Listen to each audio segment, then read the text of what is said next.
Cyberpunk Red Episode 1 recap is brought to you by Artelsorian Games and Found Familiar Coffee. When you need to get your day off to a hot start, reach for the familiar. Found Familiar Fanatical Focus. That's right, drink up that alliteration. Today's Wandering DM Cyberpunk Red Episode 1 recap is brought to you by Artelsorian Games and Found Familiar Coffee. When you need to get your day off to a hot start, reach for the familiar. Found Familiar Fanatical Focus. That's right, drink up that alliteration. This medium roast breakfast blend has an extra boost of caffeine to crank your day up to 11. Visit foundfamiliar.com to place your order and enter Wandering DM when you check out to earn a small discount. Our debut episode takes us to 2077 Pondsmith Avenue, an extremely humble apartment building skirting the edge of the combat zone. Our reliable narrator introduces Grant, aka Royal, security solo and social butterfly who organizes the monthly poker games for residents of the building right on the roof. As he goes around to invite guests to his party, we meet our cast of 5 intriguing characters. Trince, the spunky mechanic with a thing for Hans Gruber. Jinx, a nomad that lives on the edge. Mr. White, the well-connected medic and fixer. Reno, our shady solo turned superintendent. And Carlton, a humble short-order cook working his dream job at the local Waffle House. Just as Jinx was cleaning up itty-bitty liquor bottles at the poker table, some bougie dude with Militech security sets up an easel across the street and starts doing some weird art. Reno, the superintendent, couldn't just stand to let this slide by, so she, Trince, and Mr. White go to Parlay, where they discover that Rob Boss works for WorldSat, a corporation that wants to build a tower right on 2077 Pondsmith Avenue. With true corporate skullduggery, Rob Boss is there to write a false inspection report and condemn the building to make way for his employer's project. And since Carlton wasn't there to lay down the charm that only a first shift Waffle House cook exudes, things go south pretty quickly. Trince shows off her big brass ovaries by clawing out the engine of the van that Rob Boss and his goons rode in on. And for her badassery, takes burst fire right to the chest. Fortunately, Mr. White was there to nonchalantly patch up Trince while Reno engages the goons with fisticuffs and Jinx lays down gunfire from the roof. Things look pretty grim for a bit, but out of nowhere, Carlton snatches up a goon from behind and lays him out with a sweet bridging German suplex as Reno finishes off the second chump. Our unlikely heroes save their home with aggressive negotiations, forcing Rob Boss to look the other way and shut the hell up. Things look honky-dory until the next morning when Reno picks up a mysterious package with her morning Found Familiar coffee. Package turns out to be a sizable load of C4 primed and ready to splatter the entire building with, well, a really big mess. Fortunately, Trince is brilliant as she is cute and manages to defuse it as Jinx confronts the package's deliverer, familiar face from her past. And that is where we're going to pick up with our second episode. Stay tuned, and we'll be right back.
Nope.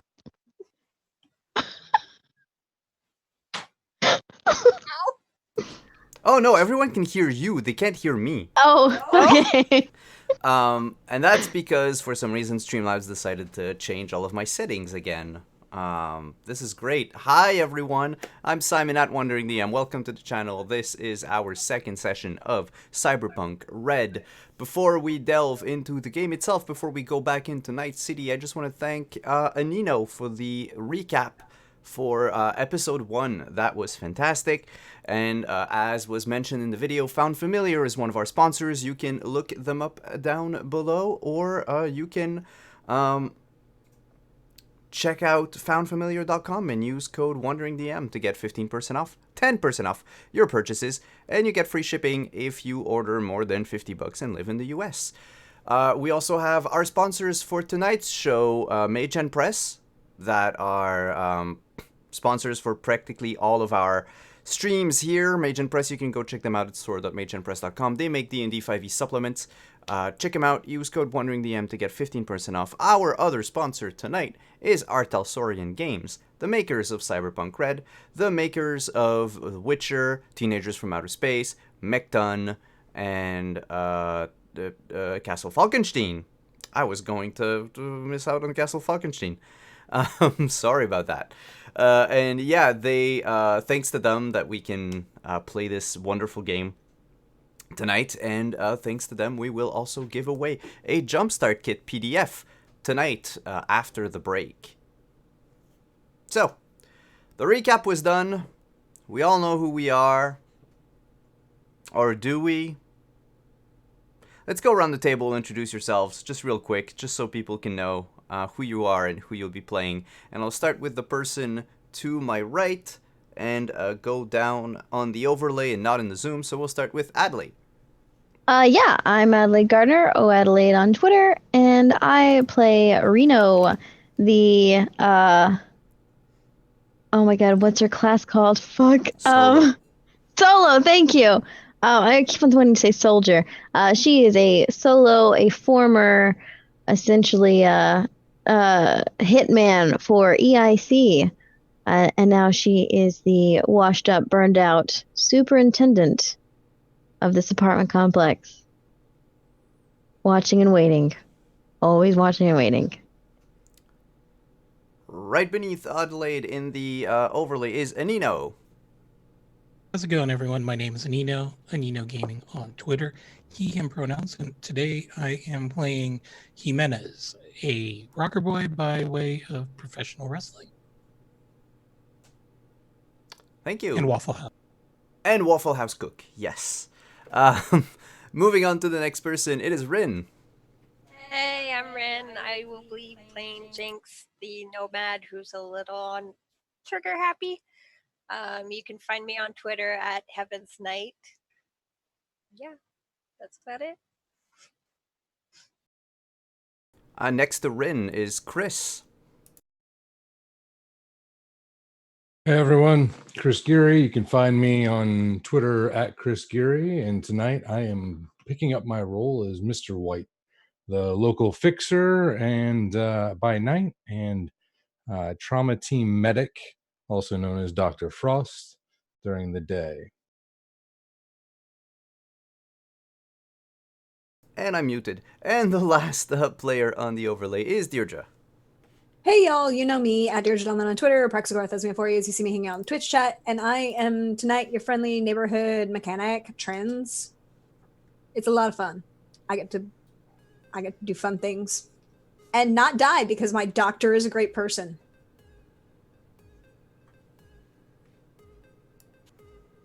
Let me just start the music for tonight. I will need your help, chat and the players, to let me know if everything is too loud or not loud enough. Can you hear anything at all? It's good. Cool. Can someone say something? Can you hear me now? Yeah, I'm good. Okay. Just make sure it wasn't too loud on my end. All right. So, we will pick back where we left off. We are on the roof of a nearby building. There was a stranger that was spotted after you have dealt with the Militech security guards.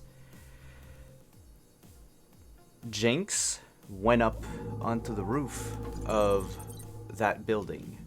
And the last thing we saw was from the point of view of this person. Jinx coming up, climbing up. And the person saying, "Long time no see, sister." As you climb up the ladder, Jinx, you see a man. If you look on the Roll20, he's been added to the opponents. A man you didn't think you would have met again after all these years. A tall man with salt and pepper hair, kept short, with a raggedy beard. He looks stylish despite being clearly wary from the world and the experiences he had. For all of you people at home, picture Jeffrey Dean Morgan. Zolo's shade stands in front of you. And he drops the trigger for the bomb. What do you do? I look at him, and you see something change in Jinx's eyes. I didn't think you were gonna make it this easy, and I shoot him. Then roll for an attack. That would be, need to get my rules back up because it's been a while.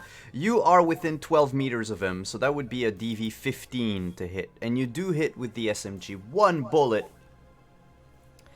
You fire at his chest, and roll for damage.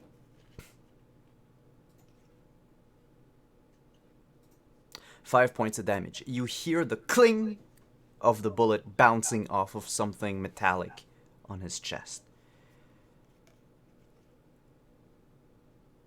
He looks at you, says, "Hey, pup, is that a way to greet your uncle?" Damn straight. I see at least your reflexes are sharp. They can be sharper.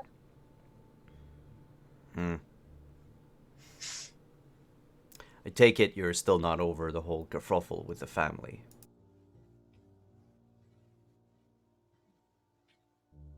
Never will be. Well, you know what they say, let bygones be bygones, water under the bridge and all that. No. Well, I had a job to do. You thwarted me. Congratulations. I have to go now. Who are you working for? I thought this whole situation made it obvious. Want to hear it.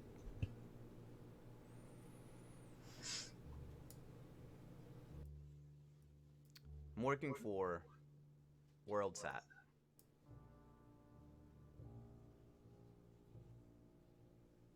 They paying you? They're paying me good.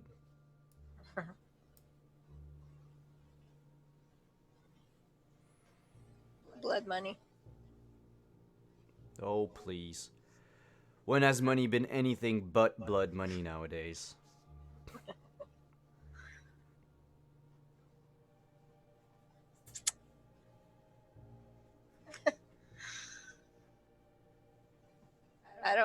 I don't know what to say, Uncle.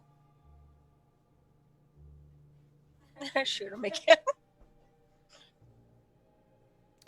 You lift your gun and fire again. Make another roll.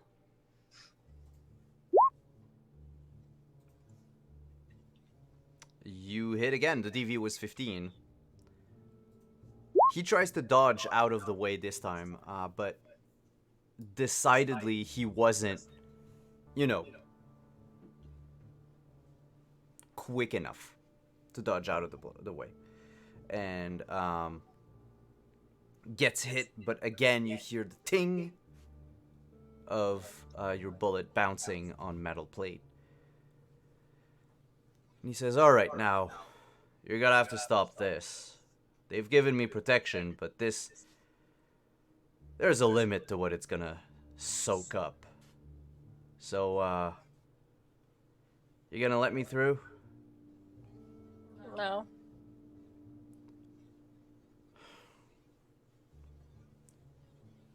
"You know, I told your father that I wouldn't do anything to your pretty face, but right now, you're making it real hard for me to keep my promise."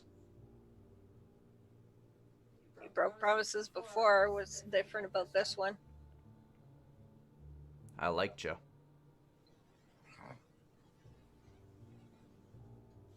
Good for you. "Well, if that's what's going to be..." And he draws a heavy pistol and points it in your direction, but does not fire. Can I activate my my cyberware?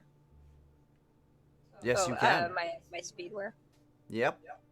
Okay. Is the music still playing for everyone? Yeah.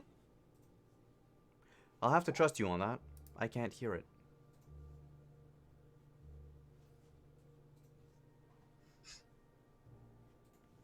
So you activate your initiative thing, and he twitches. Like his eye twitches. But he doesn't move. And the wind blows between you and him on the... that's what I thought. Chat doesn't hear it. I'm gonna do a thing.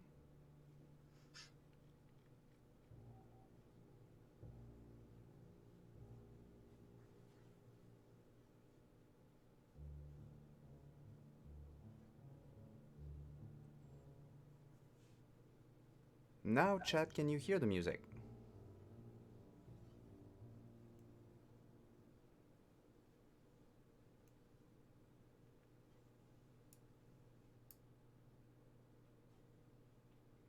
Wow, the moment I say it, that's when it stops. Let me just...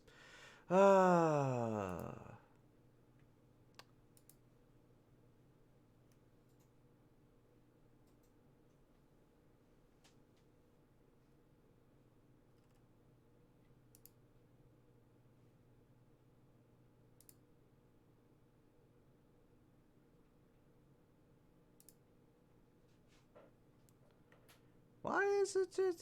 Okay, I'll look this up during the break. Apparently, Sirenscape decides to play or not play things. So, there might be music playing at the moment. I don't know.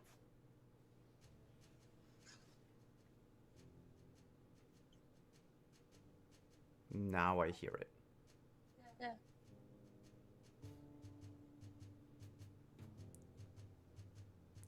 So... the wind blows between you and him. And in the distance, you can still hear the sounds of, you know, nightlife in Night City. As this is happening, though, I would like to know, the rest of the group, you find yourself on the street next to the car that Trince has so easily ripped out parts of the engine from. Oh, no, you were back at the apartment. No, we're sitting around a bomb that I'm taking apart in the middle of the street. Middle of That the street, car was yeah. taken care of last night. That is true. We are the next day, the day of the bomb. My bad. You hear the gunshots going off. Two, not in quick successions, so it doesn't sound much like a gunfight. More like someone angrily firing at someone or something. I'm keeping my eyes, because I was the one that spotted him, so I am continuously looking up there.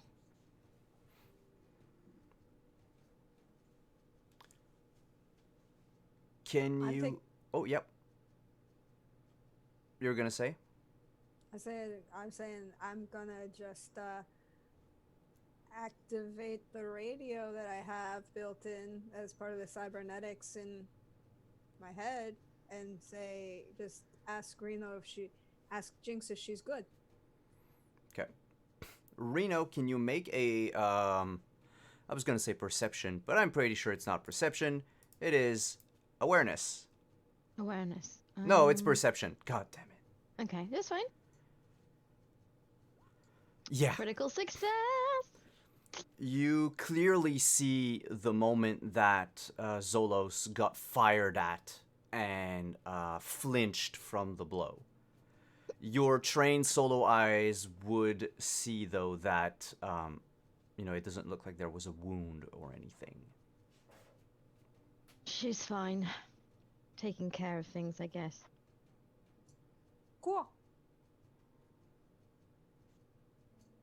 That's when, Jinx, you get the message from Trins on your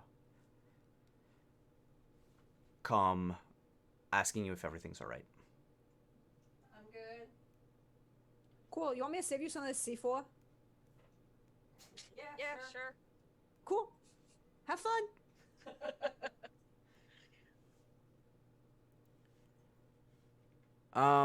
I would like to know, Mr. White and Imenez, do you do anything following the gunshots?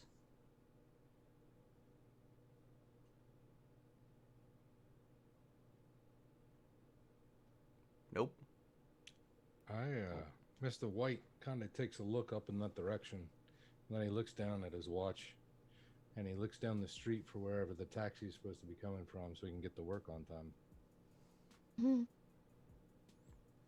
You notice the taxi actually rounding the corner onto your street. It'll be there momentarily, like a couple of seconds, really. Then he'll activate his comms, switch frequencies, be like, Jinx, you hurt? No, I'm good. All right. I gotta go make some money, but don't die. Will do. And keep any body parts that get cut off. I can probably get them back on. If not, we build you new ones. Sweet.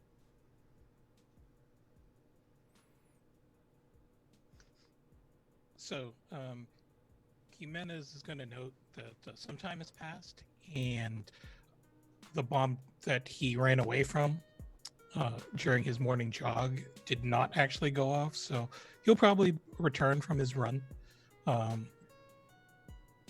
and take a look at the bomb. Everything cool here? It's under control for now. Think anyway. Trends? Yeah. I got new toys. That's all good. Like I said, no C4 in the house. I promise 100% not to keep the C4 in the house. I don't believe you.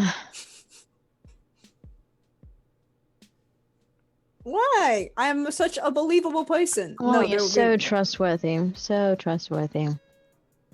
I mean, she deactivated the bomb. It's true. Right on, right? And he hold out his hand for a fist bump. She's got one hand with a block of C4 in it, and she'll look at it and go, yeah, fist bump.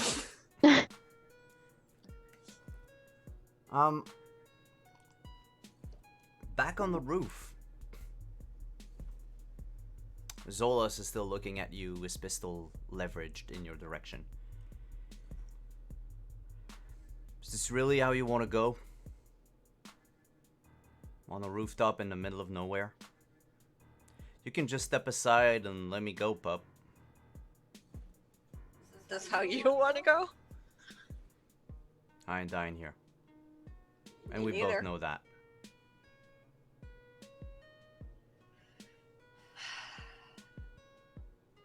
I shoot for his gun. Aim as a gun hand.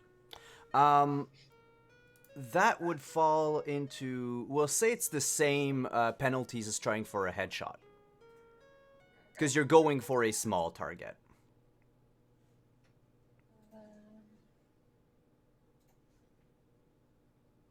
So just headshot. Yeah, just click headshot and then click on your attack. Alright. That has the penalties in it. Wow. Yeah. You fire, you hit the pistol, and it goes flying out of his hand and falls down from the rooftop. And he says, "Ah. Well, I guess it's better than dying. Gonna let me through now?"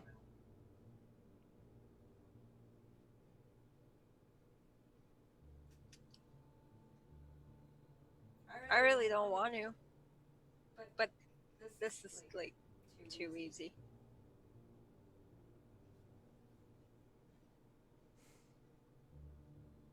Go. I don't want to see you around here again. Well, I might change my mind. as he passes by you, My gun's on him the whole time. he just looks at you like side-eyed and says, "The family misses you."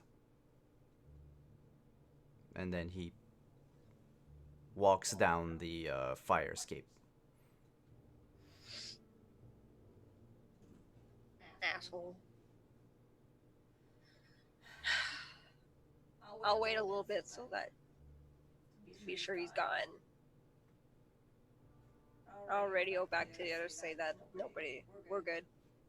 I'll be back. She's coming back. Everything's fine.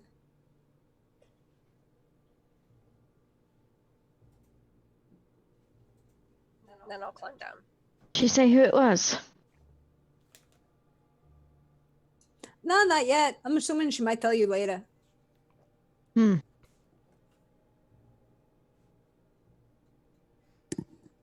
We'll figure that by the time Jinx arrives, to avoid awkward silences.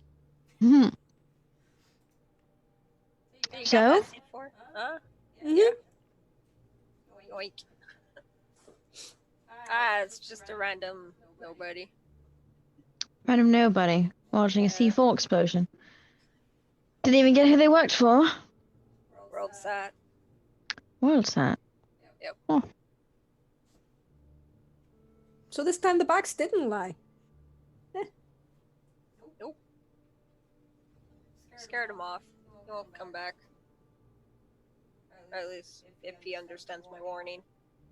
they'll be back. He might not. Well, obviously.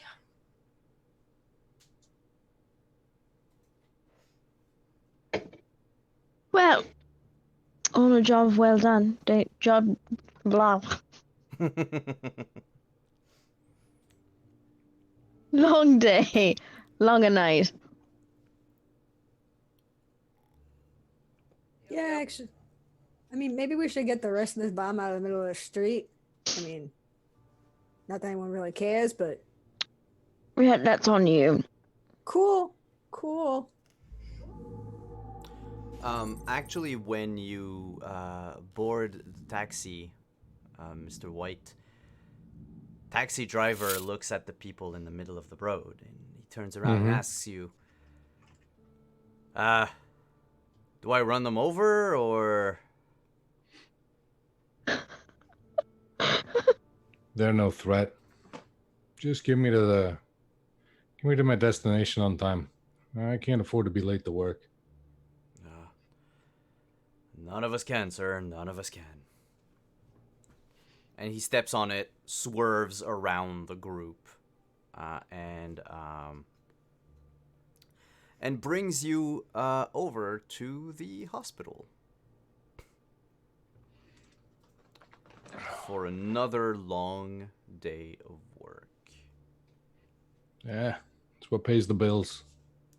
So, I will make my way to the locker rooms and get changed, making sure that I have Well, everything suited up, armor in place. Grab my weapon, holster it, get my med kit together. And then I'll start looking around for the rest of the team. The rest of the team actually arrives a little later. And as they do so, they start changing and everything. And Bo approaches you. And they say, hey, Doc, there's something for you at the reception desk. Ooh, hello, Raiders. At the reception desk? It's not my birthday. Seems like someone sent you a card nonetheless. All right, I'll go take a look. I'll be ready to roll out and, well, as soon as I get back. Yeah, no problem. And they keep getting dressed and looking over their weapons and everything. You know, the usual. It's become routine by now that you know, if you don't have any dispatches, any emergencies right away, the team takes about 5 to 7 minutes to get ready. Otherwise, they can get ready in 45 seconds. Fair enough. So I will quickly make my way to the reception desk. Helmet under one arm, med kit slung over my shoulder. Are you Dr. Frost? Asks an that's aging me. Receptionist. Got a letter for you. Snail mail. What's the name? What's the name tag say? It's a bird. No, the person's name tag. Oh, the person's name tag. Sorry. It says Greta. Well, thank you, Greta. It's not every day that I get a letter, and I appreciate you making sure it gets to me. Well, I mean, your name was on it, and that's kind of my job. So. Mm-hmm. And you did a wonderful job at that. And I will take it from her. Thank you, Doctor. Now you have a nice day, and you keep doing an excellent job. We need more of that. No, I'm not as important as what you do, Doctor. Everybody that meets patients is important.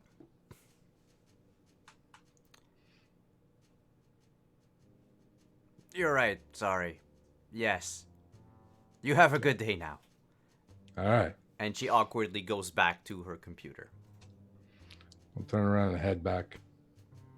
And I'll kind of look over the envelope.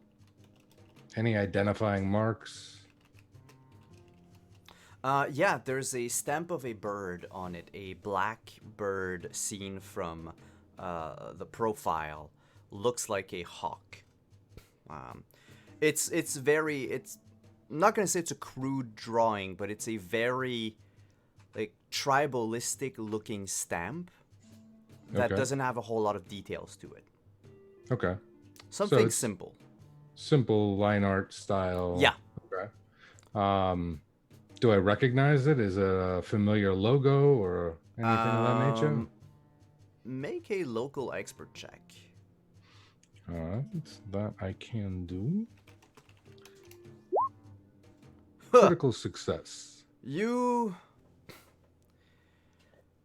might not be very... are you a fan of the local rock and punk scene? Not especially, but I do keep my ears open for a lot of things. You never know where you're going to find the people you need to know. Then you recall seeing a half torn down poster on the streets. With this is the emblem of a band.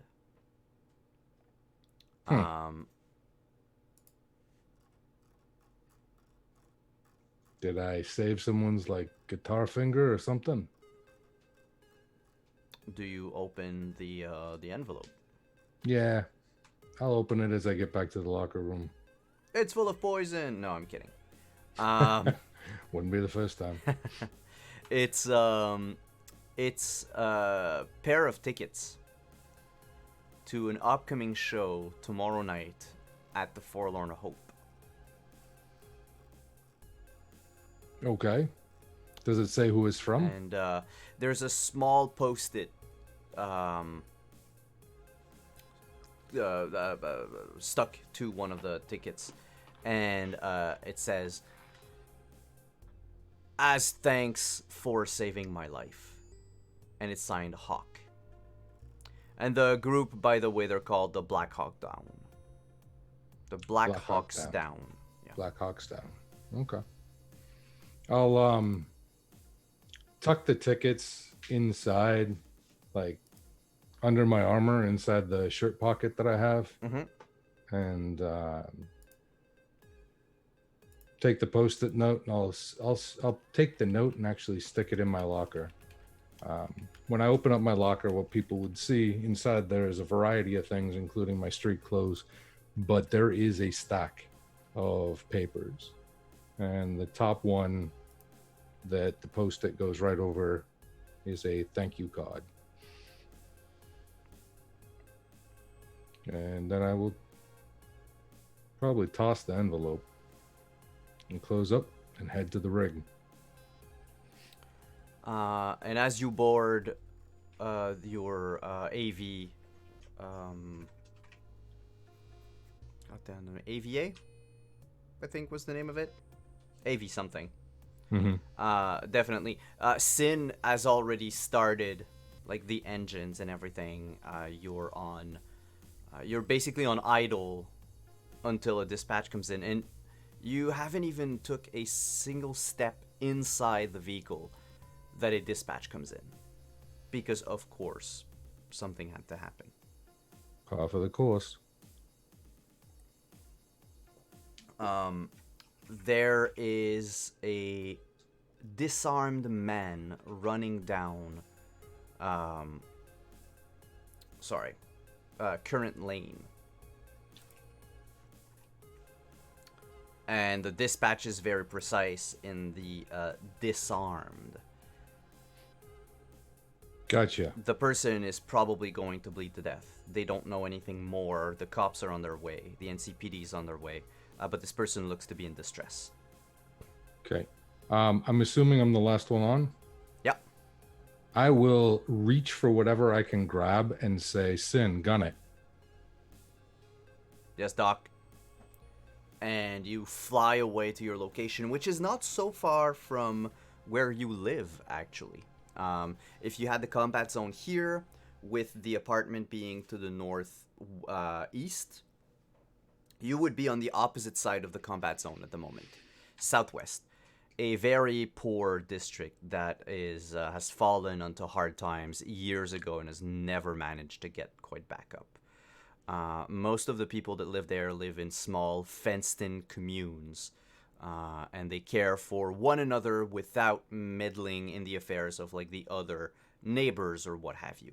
So it's a very, very tribal-like way of living, where it's, my gang and nobody else will take care of our own. And so it doesn't surprise you that nobody has offered help to this person.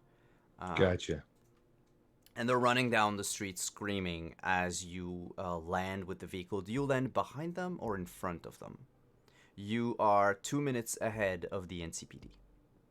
I'd have Sin land in front of the person with the door kind of positioned so it will open right to wherever they're running.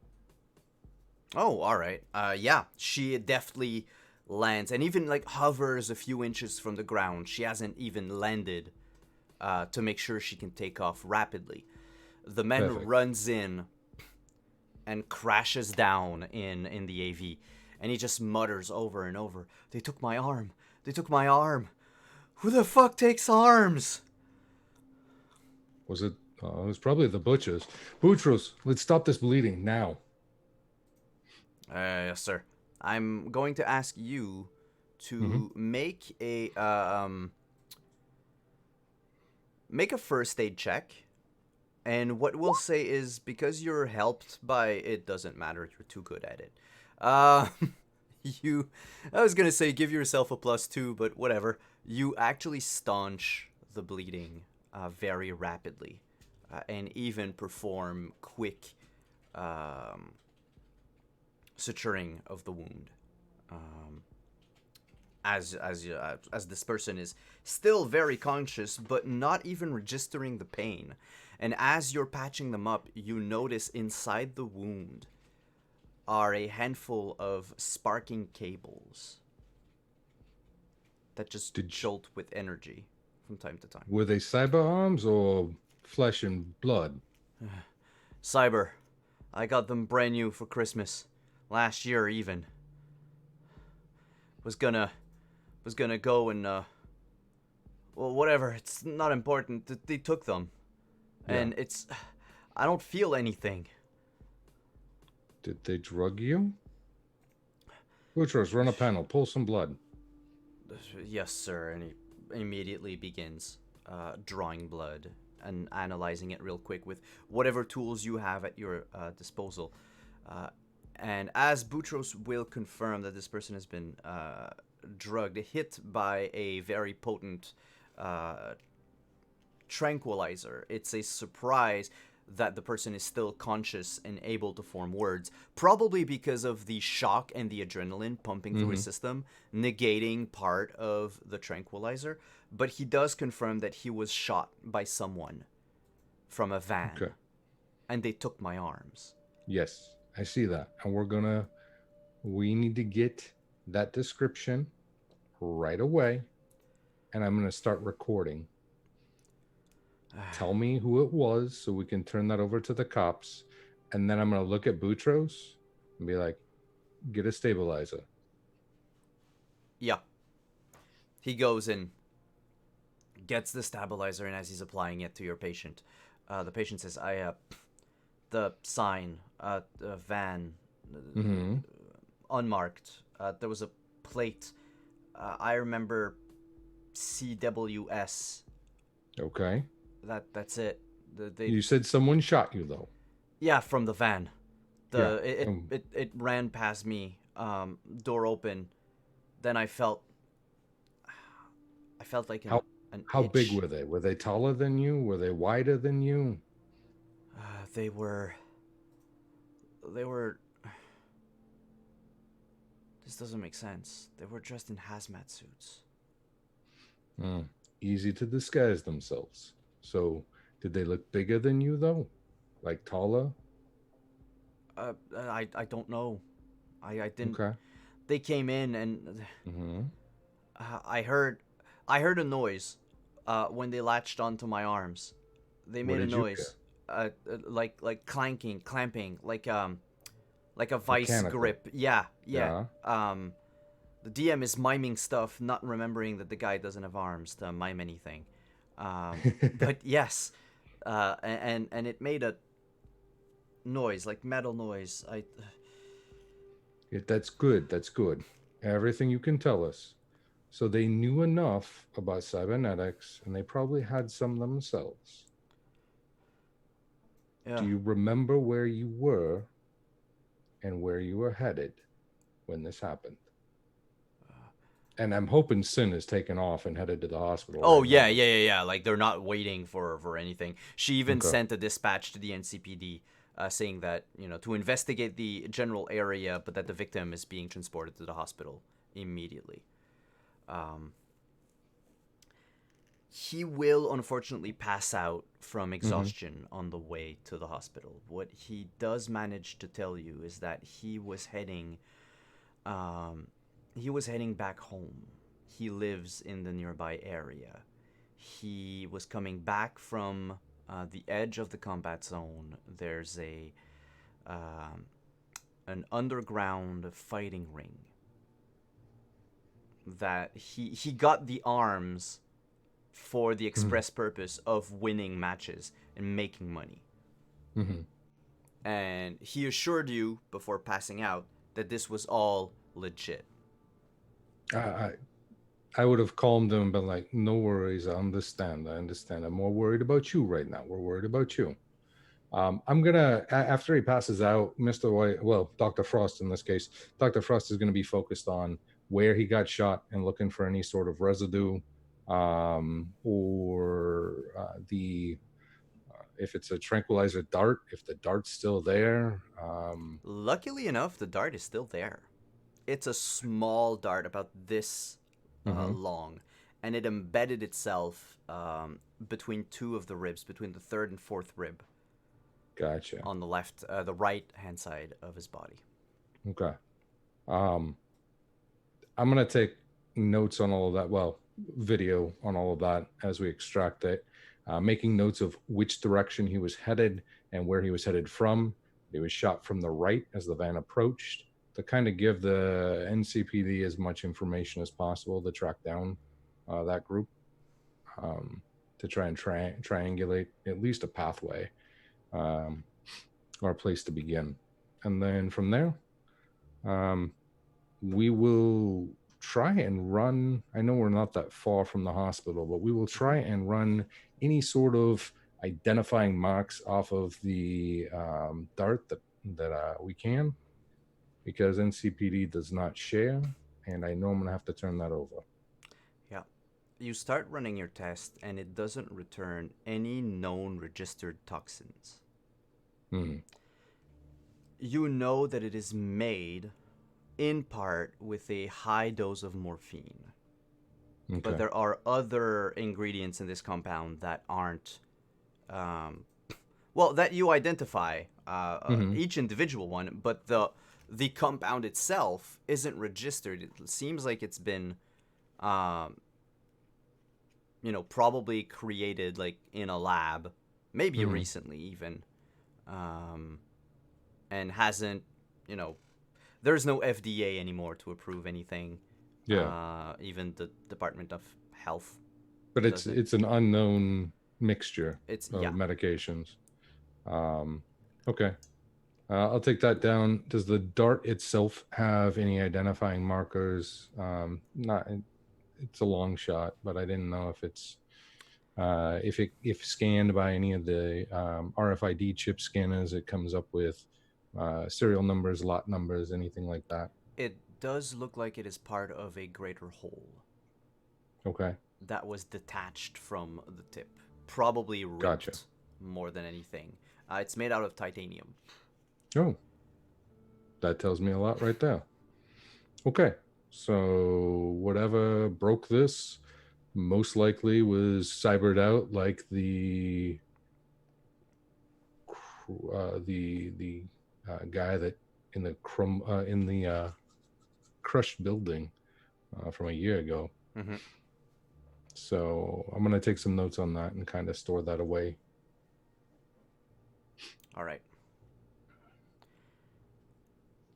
The rest of your day will be, I'm not going to say boring, because it's not, but it's your average day in Night City. It's routine. It's routine. There are injuries, there are results of gunfights, car accidents. It's nothing out of the ordinary. Nothing as bizarre as this guy who got his arms ripped out.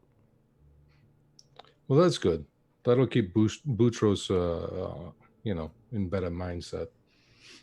Yeah, he, sorry, Boutros was, The med tech. Yeah, the med tech is a he. Yeah, it's the pronoun I wasn't sure of. Mm-hmm. Oh, yeah. Yeah, Boutros is not as stressed as you would have thought after seeing this event. It seems like the gravity of the wound, or perhaps it was because the patient was still mostly conscious. Mm-hmm. He didn't really mind. Fair enough. Well, like there's a bit of shock, like mild shock to what happened, but like nothing that a professional wouldn't have seeing this. Sounds good. So I will compliment Boutros on how he kept his cool today. And I appreciate that he's coming along really well. He's going to make a fine doctor one day. Thank you, doctor. That means a lot. Coming from you. Yeah. Yeah. I always knew you could. One step at a time. Definitely. And with that, we're going to move the camera to the rest of the group to see what they were up to today. I'll roll a d4 and I will choose Trince to start with. Cool. After disarming the, quote, shit ton of C4, what do you do of your day? First, she's gonna appropriate the C4 and not have it in the house. I can At feel all. very big quotes coming from this sentence. Where do you hide it? Meanwhile, Reno's ears are just burning. I mean, she gave some of it to Jinx because she asked and she promised to share, but then a bunch of it goes into, well, there's a nice cubby in her full mechanics bench in her apartment, so some of it goes there, and then there's a bunch that goes in the freezer and some in the back of the cabinet in the kitchen, and one that she takes apart, the failed fire extinguisher that was never worked right anyways because it was a piece of shit when it was thrown in here, and she rebuilt a better one for herself anyways. So she took apart the failed one and hid a bunch of it in there, and then she's actually going to wire it so it can be functional later. It is not currently functional. None of these have detonators, so it's entirely stable and not a problem. Yeah, it's just like having a lot of silly putty. Exactly. This doesn't take you the whole day to squirrel away C4. Was there anything that you wanted to do particularly today? I mean, she's probably supposed to make an appearance at the NCPD, but she's gonna take a second and try and make herself look better and not wear the overalls that are shot to shit and blood all over, because That makes sense. there are people who might be upset by that. Al might not take it well. No, probably not. But But yeah, she's just gonna go to work and get stuff done. good. There's nothing out of the ordinary too much, but there's a good half a dozen squad cars that need to go to undergo severe repairs. They were trashed. And by trashed, I mean, remember what you did to the car of that person with the easel? Possibly. It's about the same, but instead of ripping pieces out, it's like someone shoved things in. Like in one case, there's a stop sign that was shoved sideways through the car's engine. She's slightly pissed about this and more upset that they could not take care of her babies, because all of these cars are her babies, and it doesn't matter whoever drives them, they're hers. But when she sees the stop sign driven through the engine block, she's like, okay, I'm gonna redo all of the armor plating on this because this should not have physically happened. Like, even with enough force that you can get with really good arms, you should have shattered the stop sign before it went through my armor plating. What the hell did you do? The cop that whose car this is, her name is Janet. She's a rookie. Damn it, Janet. And she... Well then. Well played. It's over. Yeah. It had to be done, I'm sorry. Time to go home. She says, look, this was a first for me. Routine stop. Weird guy on the corner of the street near the park. Thought he was flashing passerbys. Whips around. He took the whole stop sign, ripped the concrete from the pavement, and just ran it through my car. Yeah, but what I'm saying is you had to have done something to my armor plating because the block on the engine was protected, and it should have just I know the city. We don't got shit ton of money for, real good concrete, so this is cheap ass concrete. And the freaking stop sign is a piece of shit that's like not even galvanized steel. You could break that in half. So why did it not break before it went through? What do you mean my car is supposed to have armor around the engine? There was no armor around the engine. Where did you get this car? Lent from the 13th precinct. Fuck them. I'm gonna go. And she's pissed because all of the cars that she's touched, every one of them has at least armor plating on And the this hood. is a car that you touched. She's like livid. Can you and make is a willing- tech check for me? Somebody took her armor plating. She's going pissed. Basic tech? Yeah, basic tech. Okay, just want to make sure it's the right one. Yep, as you manage to remove the stop sign and open the hood of the car, you notice that someone took a blowtorch to it and cut large section of the plating off. It looks like a shit job, the type of job that your brother would have done years ago when he first started. The kind of like chop job that you do rapidly, but you don't really care for, leaving pieces behind or anything. And from your experience, it looks like whoever did this probably intended to sell the material, because it's not salvageable.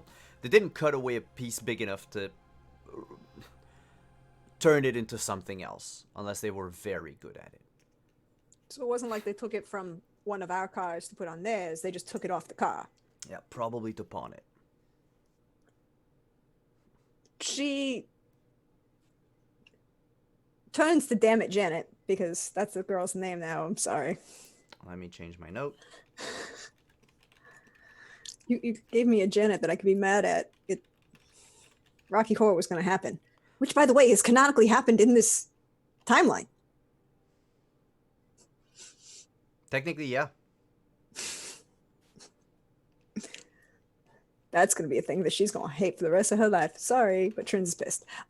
So she's going to be pissed because she knows it's not her brother's work, and she knows that it's just cheap-ass bad work, and she's going to get frustrated and without necessarily go and look for a bunch of the Mac Tech guys that she's become friendly with and send them out to the 13th precinct to find out where the hell her armor plating went, because she would just say, but they took all the armor plating off the cars. I don't know if yours are safe anymore. And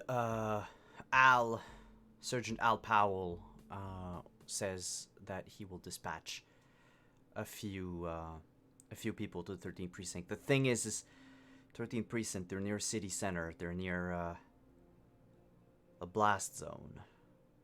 So they're fuckheads who didn't even take the stuff off right to protect themselves. So No, what I meant is not a lot of people want to go to the 13th precinct. I'll see which one of the force would like to go pay our friendly neighborhood friends a visit. let them know if they volunteer. I will redo the sights on their gun for one time without complaining. You are way too nice, Trent. Way too nice. They took the armor plating off the car. Yeah, so they stole from the force. They should be treated as criminals. They should be... At least there should be an investigation in them. Into them. Something. Not like a gift from you. Oh no, I meant the guys who were gonna go beat them up. Oh! Oh, then you're just nice enough.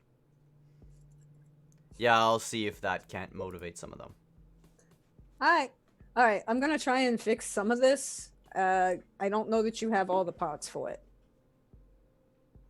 Do what you can. Anyway, that car is unusable right now. Does that mean I have permission to do what I want to it? Ask Janet, that's her car. Well, sucks to be her. It's gonna happen anyways. And while you work on that car, let's check out what is happening with Reno today. So after it's WorldSat, correct? Yes. After Jinx and I had spoken, I would have gone upstairs and done a hell of a lot of research on WorldSat. I want to know the news and any rumors I can find about what this business of theirs is about buying up apartments and destroying them.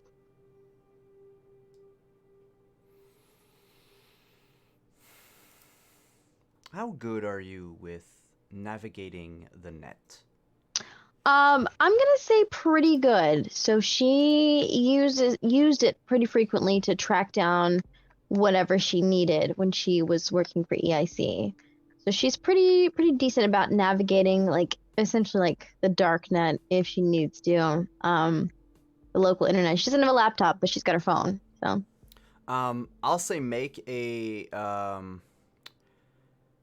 interface skill check as you delve into the net, just to see how deep you can go. sure. Critical failure. First one of the night. Yeah, with a -1, your phone was hacked.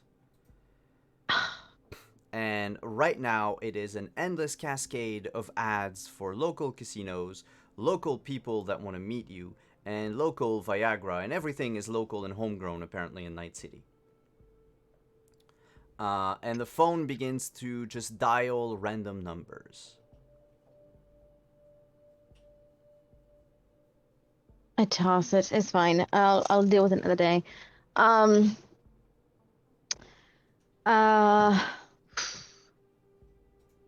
that was her plans. She's got nothing left to do. This is her job, so checking on the notice board for any messages for her. Waiting to see if anybody decides to stop at the door in case they're feeling brave enough. Feeding the cat. Playing with the cat. There's one like quarrel between the Anderson that you have to step in. Royal is nowhere to be found at that moment, and they're arguing over who drank the last can of Chutu, and the argument spills out from their apartment onto the stairwell, into the hallway, the entryway, and then the sidewalk in front of the apartment, as they begin to duke it out among themselves. I'm gonna come up behind them, put a hand on each person's shoulder, and then just give a shove out into the street.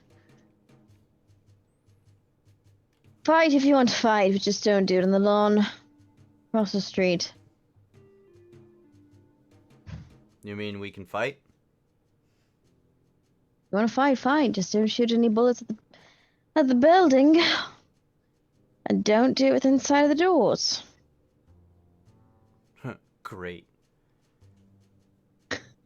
And the youngest Anderson, who you were speaking with, just goes in and jumps on the back of his brother and starts punching him on the ear.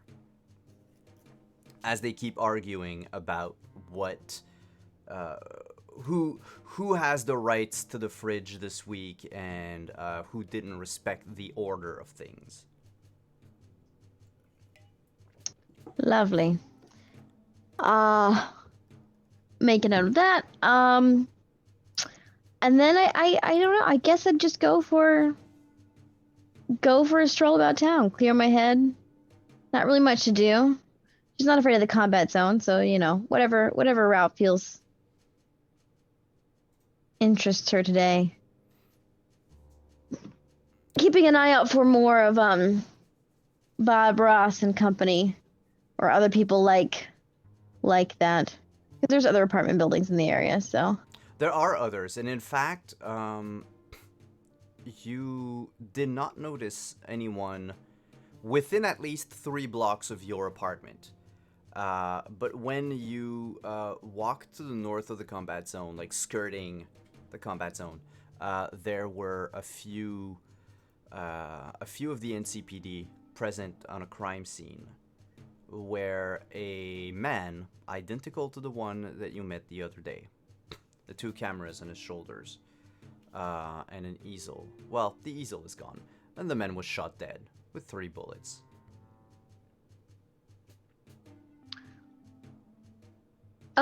So identical man in looks or just identical in setup? Identical in looks. It is the same person, unless it's a clone Oof. or a twin. I'll sidle up to one of the police officers, give him a little nudge and say, we saw that man, at our apartment complex last night. Same cameras. Would you please come with me? Well, I'd rather not. I wasn't involved, but...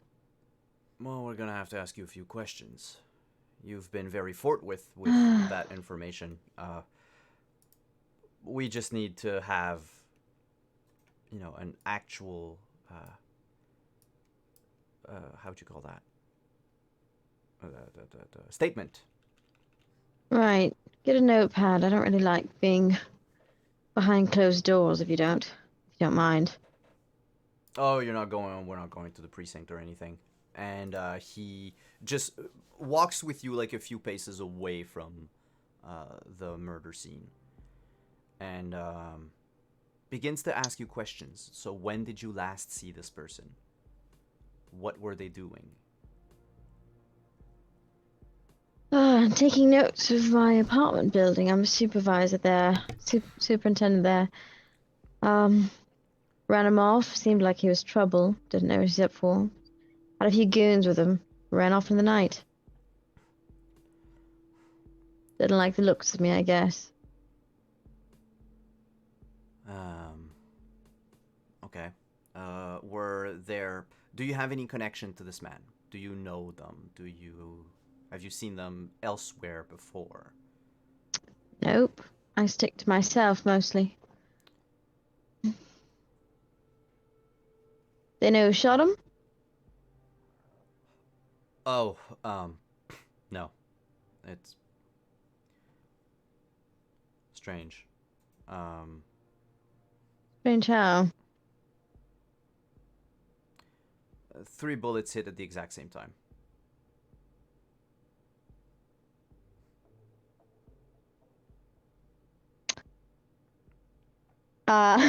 Reno does not have this expression on her face, just Adelaide.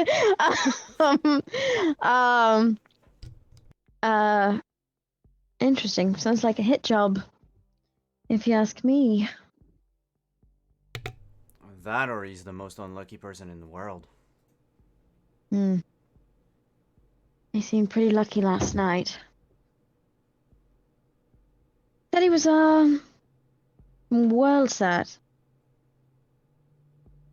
That's good to know. Didn't have any ID on him. No. Not the first time that there's been a call for WorldSat around here.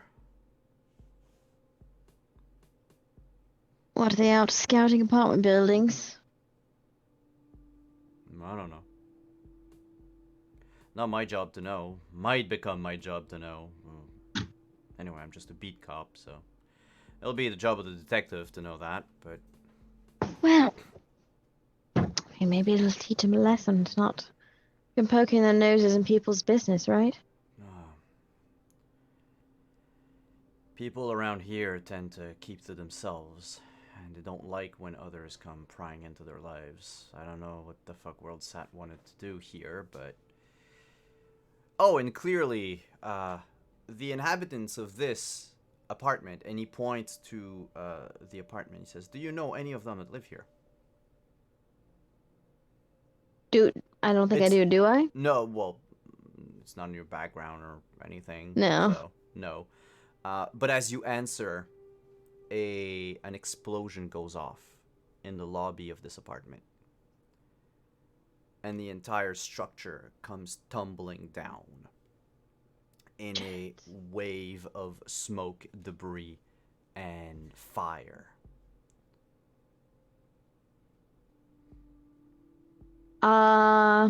Is this police officer distracted?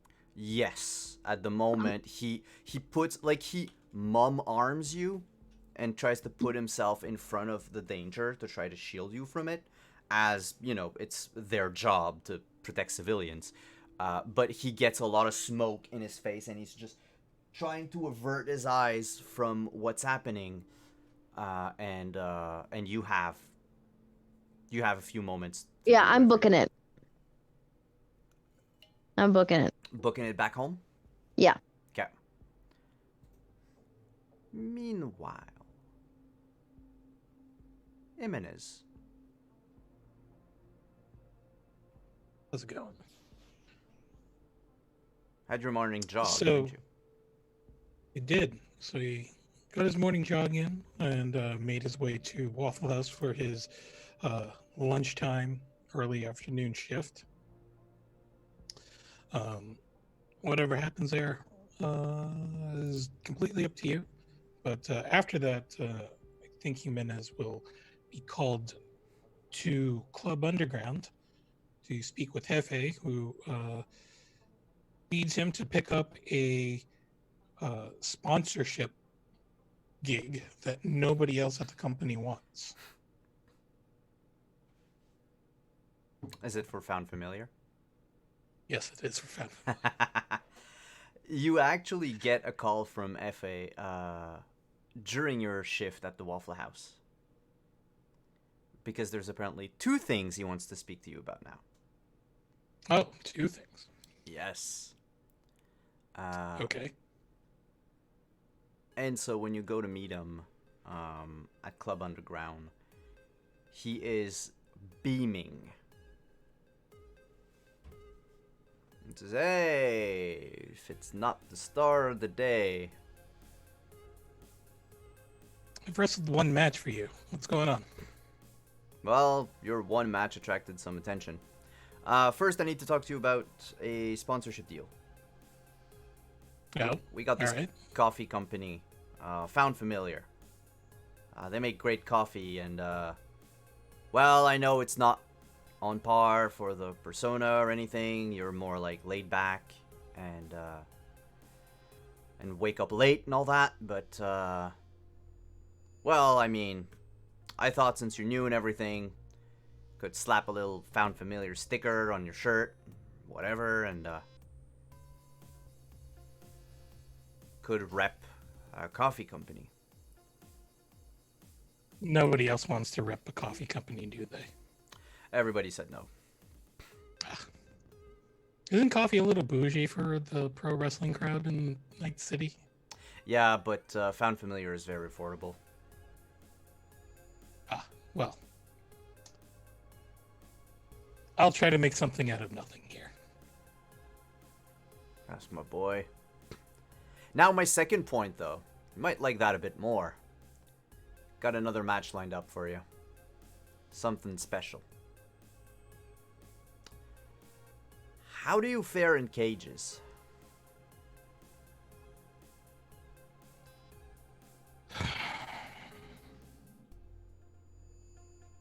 I can do a cage match. Good, because the person that asked for it doesn't do anything but cage matches. So she's a little touchy.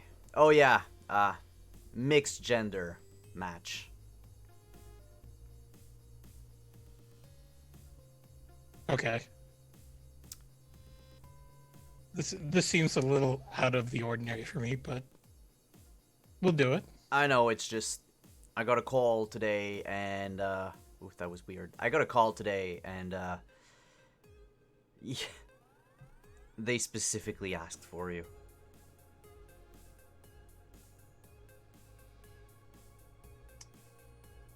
Huh. Well, who am I wrestling?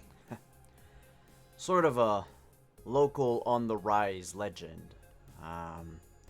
She goes by the name of Crazy Princess. Have I heard of Crazy Princess? You have heard. So if you look at the handout on Roll20, there's a handout in the opponents for Crazy Princess. And there's a few information that you would know, that everybody would know in the wrestling world. Her real name is Solandra Mathias. She she has this like glamour persona, sort of like crazy dominatrix in the ring, goes for cheap shots whenever she's angry, kind of like a spoiled rich brat. You would know something else though about her. Her dad, her father, is the chief CSO of WorldSat. And you know that because you know who's who in the scene. You've been here for a while. You've done your research. Kind of talk to people, get to know a few of the local wrestlers. And I mean, for someone who comes from rich money, clearly, like, this seems like a fad for her. But daddy's paying her way in. And so, of course, she's a face, despite everything. Okay. Because, you know, she has the persona of being a heel, really, but she wants to be a face, so she's a face. Because Club Underground gets some sweet, sweet WorldSat money from it. WorldSat. All right. And WorldSat, you just made my list. And You see? the match is in 3 weeks. You got ample time to prepare, right? But we need to get them promo ASAP. And I figured I got a new idea for a promo for this. They pitched me the script. I like part of it. I don't like parts of it. So we're tweaking it, and they'll have to do with it. We're gonna do a viral campaign. You know how it used to be that, you know, people couldn't tell the difference between the character and the actual person behind the wrestler. We're gonna try something like that. We're gonna try to bring it back. Sort of build a storyline. My nephew, he plays these games, Dungeons and Dragons. I don't know if you've heard of them. They make these big stories, and they have like characters and everything, and they dress up and shit. Anyway, it's like wrestling. And he talked to me about how he like did these things with his friends where like he anyway made them believe stuff for like a few weeks, and they didn't know what was part of the game and what wasn't. And I was like, if it works for the nerds, it's gonna work for the crowds. So we're gonna do viral marketing. Everyone's in on it, don't worry. But it needs to be made to look like it's, you know, not. So we'll ask you to avoid contact with Crazy Princess until the match happens. So, am I still gonna have to cut a promo against her? You're gonna have to cut a promo, but not against her. Huh. Yeah. We, first video we're gonna film, we're gonna do that at night. In the combat zone. Yeah. Well, the combat zone. Right, because we're not endangering anyone. I want you to rough up Crazy Princess's boyfriend. Like her real boyfriend? Like our persona boyfriend. I don't even know which way she swings. I don't care.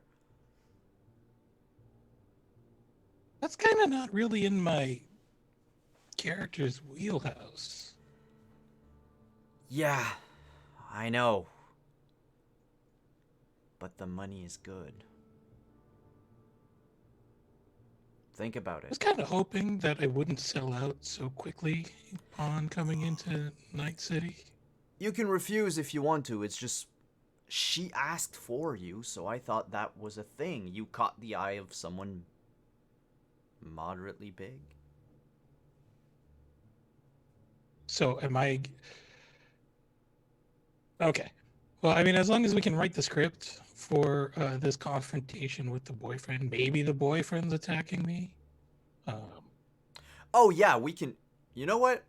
Definitely. And basically the whole gist of it is that it needs to piss her off. Okay. Because, you know, that's her whole thing. Like, she's always angry and everything. Could I? Can I hire extras for this? Wow, I didn't know you were flushed with bucks. Are you going to pay them Okay, exposure? maybe. Well, I'll pay them in Found Familiar's coffee. Sure, if you find people willing to work for coffee, just remember, it's all fake. Well, the real life is faker than wrestling. But No, but I mean, like, make sure that your extras know that whatever is happening, I don't want people to die. That's gonna look bad. okay. No deaths. I might even be able to bring a surgeon in. You know of a surgeon who works for coffee, really. They're just pulling my leg. Well, I can be charming. That you are.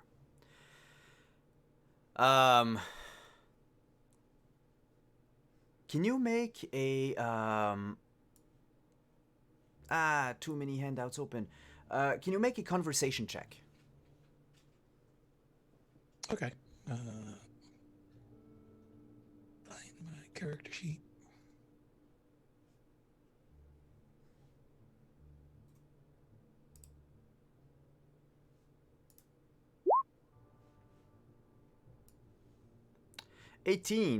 With an 18,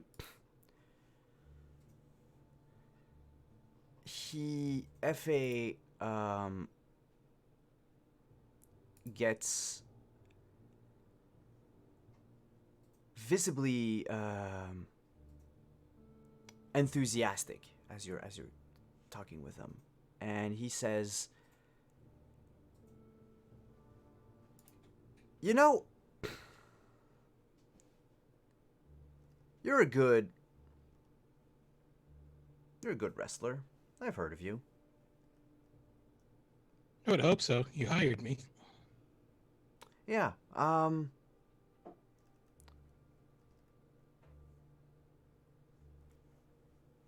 Would you like to make a few extra bucks on the side? Doing what? Writing.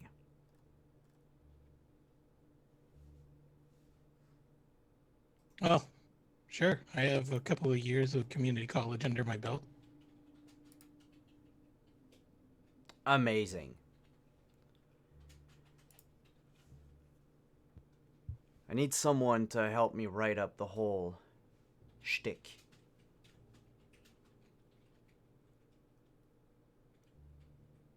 I need someone to bounce ideas off of. I need what's your day job? Short order cook at Waffle House. Wow, fucking quit that. You're now writer's assistant. How about that? Wow. I Just can like that. We sign the papers. I pay you what, say $8 an hour? It's better than short order Is that cook. more than what I'm getting at Waffle House? It's less. You get, let's say, like $11 an hour at Waffle House. All right. Well, we're gonna have to negotiate because I make $11 an hour at the Waffle House.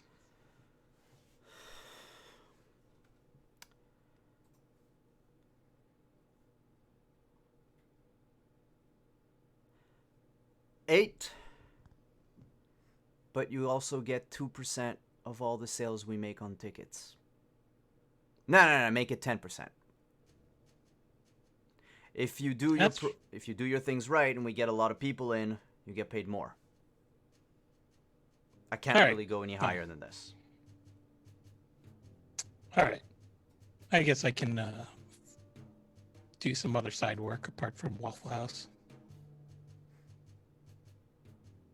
Yeah, let's do it.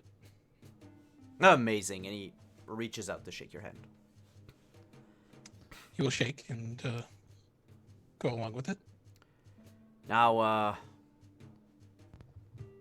well, we'll talk about it later, but we have a stable of wrestlers that I want to include in this and everything. And don't worry, you're not going to be sidelined because you're part of the writing crew. Yeah, I can say we're a writing crew now because there's 2 of us. Fantastic. Hey, so, would you mind getting my car for me? Okay. So there is one thing I want for this match with Crazy Princess. I'm going to need a sack and about 2,000 pieces of Lego inside of it.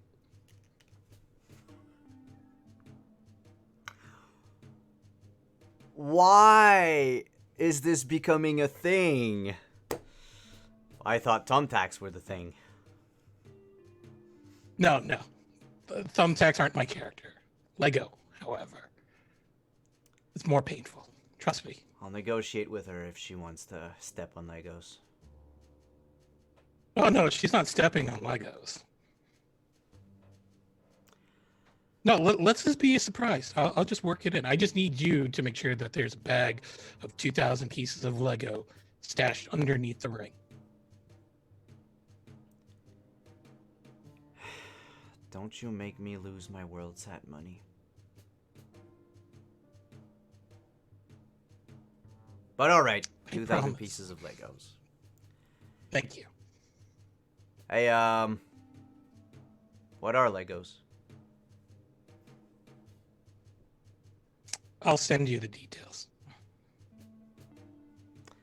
And with that, we're going to move to,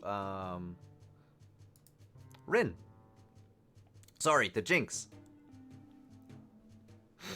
After the encounter with Zolos, what do you do for the rest of your day?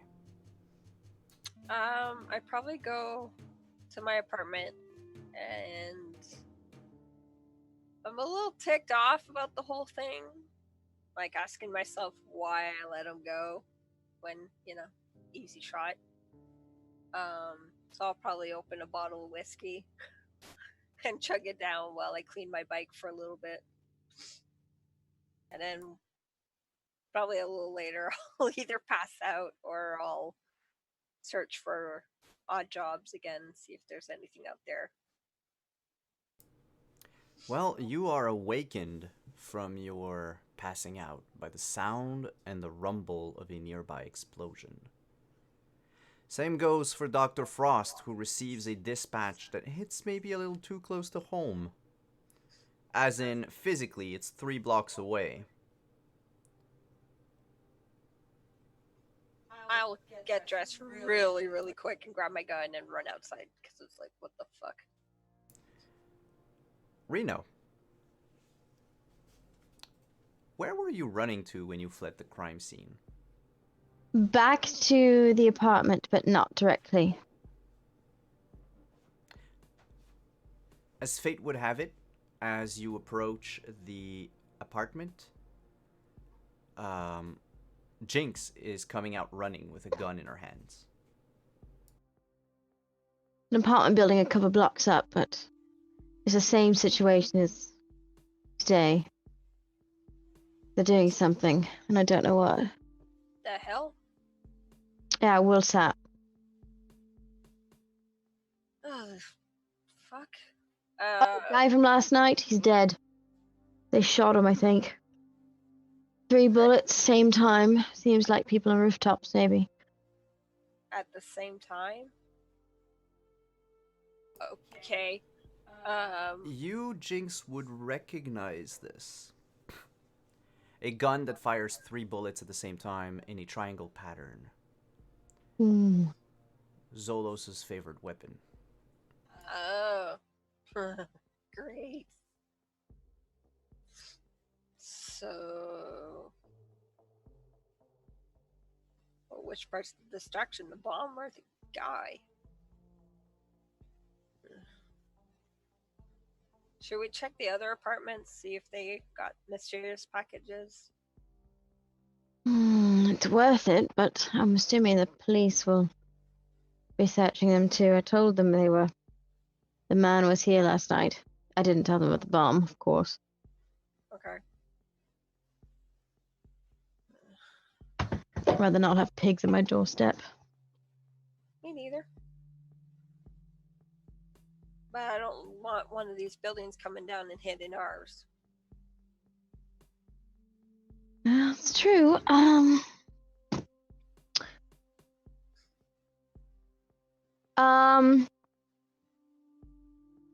gonna head to the corner shop. Knock on Beck's counter if he's not in there. And we don't have much time to go door to door, but if anyone comes by here and they're not from our place, Mm-hmm. let them know something's up. Avoid any packages they might receive. You heard that explosion? Yeah, I did. You still have bits of stuff in your head. Oh, thanks. They're blowing up apartments left and right, and I don't understand why. The man said they were buying them up, but that doesn't make any sense. Seems like they're just buying them for cheaper, maybe, if they're all blown up. Or just skipping the buying part. That too. What do I do if I receive another package? Don't touch it. Don't touch it. Call me immediately. No, but the thing is, if it's a bomb, even if I don't touch it, we're fucked.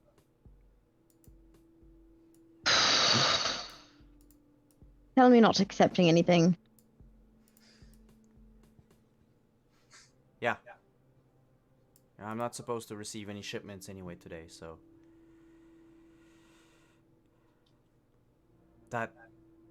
yeah.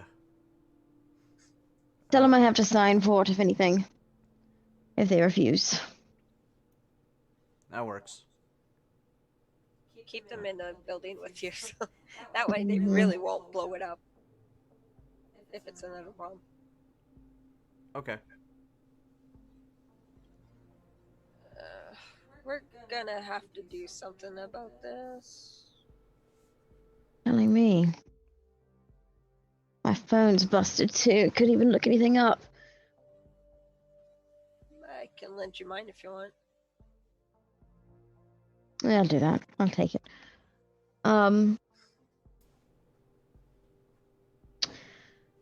Should talk to Mr. White. He might know somebody. That'd be good. How about I take a ride around and see? I'll go a little further out, see if anybody else is having mysterious packages.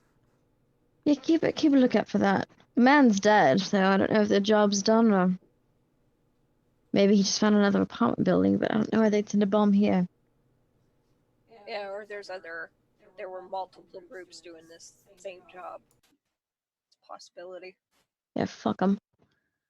Yep. Alright, let me know. Okay. So I'll go out with my bike and I'll go around, see if anybody heard anything. I'll also ask about people dying by 3 shots at the same time. Since you're asking around, I will say make an interrogation check.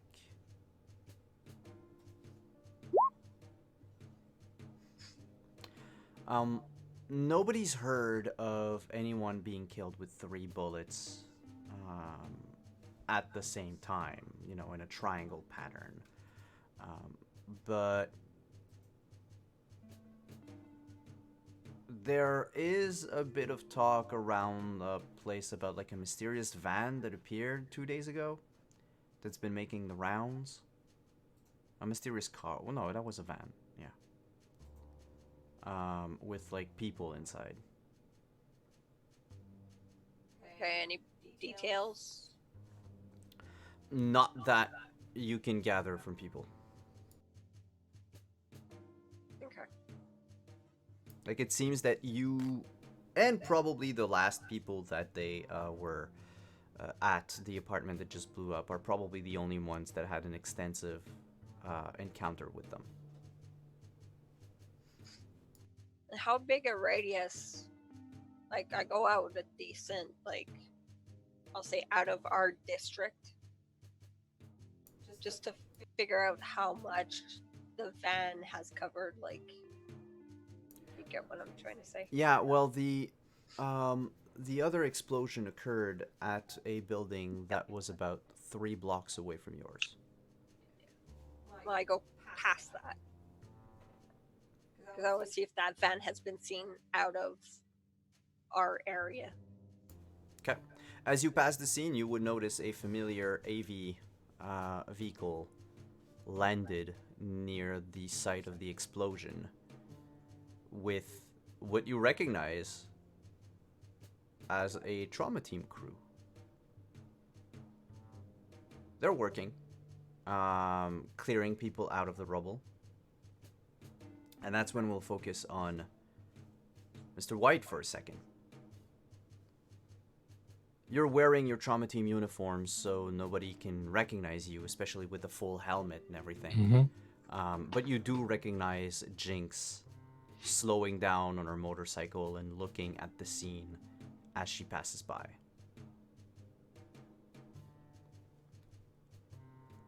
Okay, I'll make note of it, but and try and keep Maddie from shooting. Mm-hmm. She swears and says that this person looks like trouble. Leave the biker alone. There's no way they put a bomb on something like that. Not one that can take down a building. No, it looks like a demolition job gone wrong. Gone wrong? How do you mean? They didn't warn anyone to exit the building? Maddie, you know how close we are to the combat zone. Do you really think they care? I guess they just... Yeah. The notice will probably show up tomorrow. Anyway, we gotta find survivors if there are any. Save as many as we can, if any. This is a mess. And, there are no survivors, for there are no victims. The building was not abandoned, but thankfully nobody, or at least from what you could find in the wreckage, nobody was present when the explosion occurred.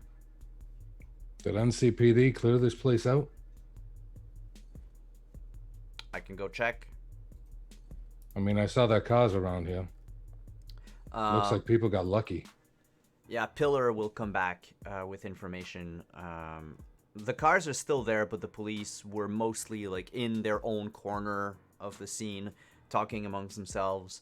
And she says that they didn't clear anything out. They didn't want to search too much into the rubble because it was still... They were investigating a murder scene that occurred like just across the street from the building. And now when the building collapsed, they didn't know if it was safe or not. Makes sense. You were the first responders, so... Find out if any of them are hurt and have Boutros take care of it. A few cuts and bruises, I think. Yeah, we want to look good in front of our NCPD friends, so they give us a wide berth. So, Boutros, do us all a favor. Tend to them like they need it. Yeah, and, like they're gold members? Exactly. Because we want them to make sure we're not in the crossfire next time. All right. Will do, Doc. While he's doing that, I'll take Bo and try and see if we can navigate the rubble at all to find the point of origin. Ooh, it's going to take a while. So I'll say make a concentration check. Alright, I can do that. With a 15, it'll take you about 3 hours to pinpoint where the explosion could have erupted from. Well, I don't think they're going to let us stay for 3 hours, so I will. They would. Dr. Frost. Oh, they would? Yeah. If I'm saying it'll take you 3 hours, is because 3 hours will pass unless you stop. Gotcha. They actually come. The NCPD comes from time to time asking you like, did you find survivors? Whatever. Can we go? At some point. So long as you're still saying that you're searching the wreckage for people, they will let you do your thing, and then they'll get to do their thing. Gotcha. You said you wanted to make sure it was safe. I'm just making sure it's safe. That way you can finish your job and you can go home and watch Combat Cab or whatever and kiss your loved ones. All right? Yeah, my iguana's gonna miss me. Absolutely. Does your iguana do that thing where when they're upset the neck turns black or whatever it is? I read about that somewhere. Oh, it's not a purebred. It's lab grown by Biotechnica. So Gotcha. I have a device. I can change its color and everything. So today it was yellow and black. Oh, well, that's kind of neat. So I understand it's taking a while, but I just want to be thorough because I want you all safe while you're doing your job. So long as it's you that gets stuck in the wreckage, not me, I'm not gonna bitch about anything.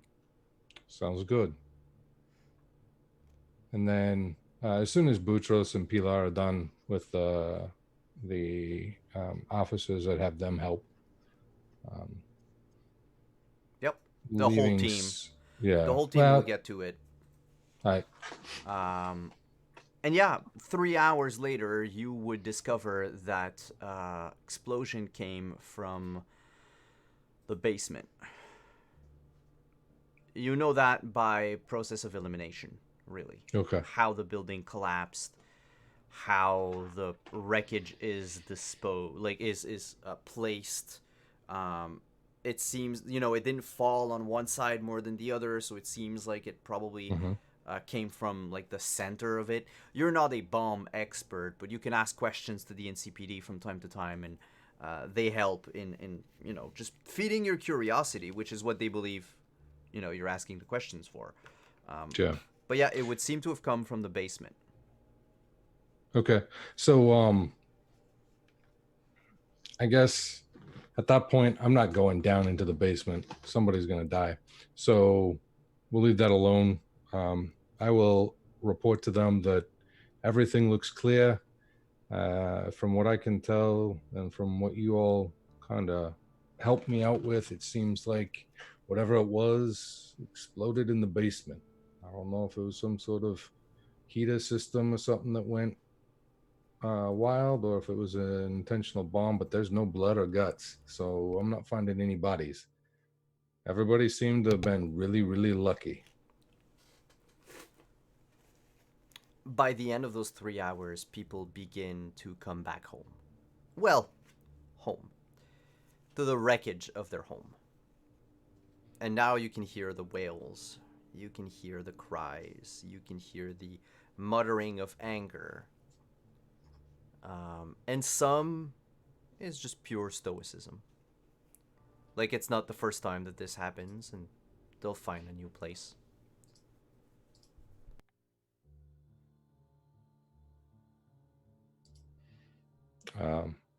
If I overhear anything of interest, I'll go ahead and note it. If I see anyone that looks out of place, like they're just watching, I will note it. If they look dangerous, I'll let Maddie know. All right. Make a perception check for me, please. None of the bystanders are or act in a suspicious manner. None of them are dressed like they own much to begin with. None of them are decked out in cyberware. And none of them seem to be concealing anything on their person or trying to appear defenseless. Like, some of them are strapping weapons, as you do in Night City. But it's not, like, we're not talking about rocket launchers and assault rifles. We're talking about pistols and, knives, mostly. Self-defense. Yeah, purely self-defense. Good old .45 Magnum for self-defense. There you go. So. Yep. At that point, if there's nothing out of place, just wrap up the team and get back to the hospital. Hopefully, end our shift in peace and actually get to go home. And that's when we're gonna go on break for a quick minute. When we come back, nighttime at the apartment. See you in a few minutes, everyone.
Hello, everyone. We're back.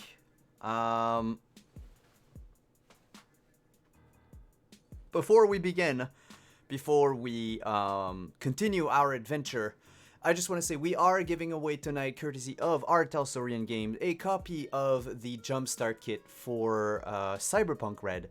If you are interested, in chat, use !family.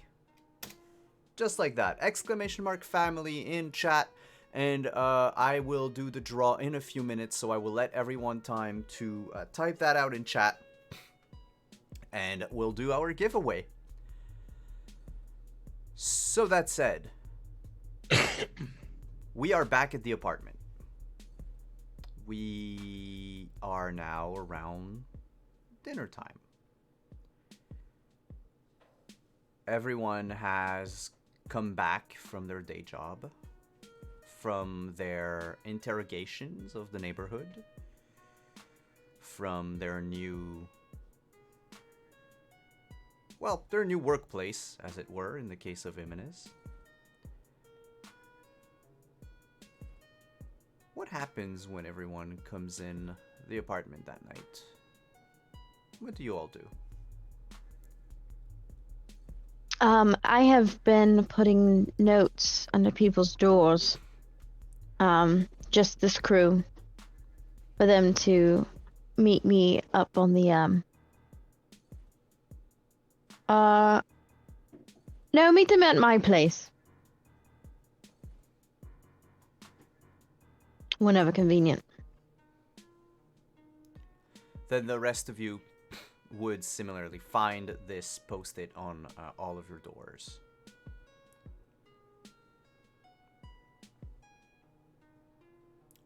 Do you agree to this? Do you show up at Reno's place? Yep.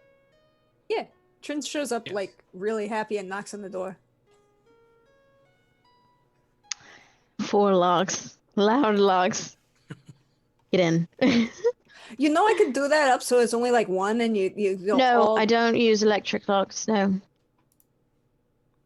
But They're that hackable. work better. they're hackable. Don't do I it. could break that in like 30 seconds. Right, but that's still more reliable than electronic lock. Alright. Before we move on to anybody else entering the home, the winner for the giveaway is Madeline. Congratulations, Madeline. Yay, Madeline! Please send me a private message either on Twitter or in Twitch. I will need your email address so we can send you a copy of the Jumpstart Kit.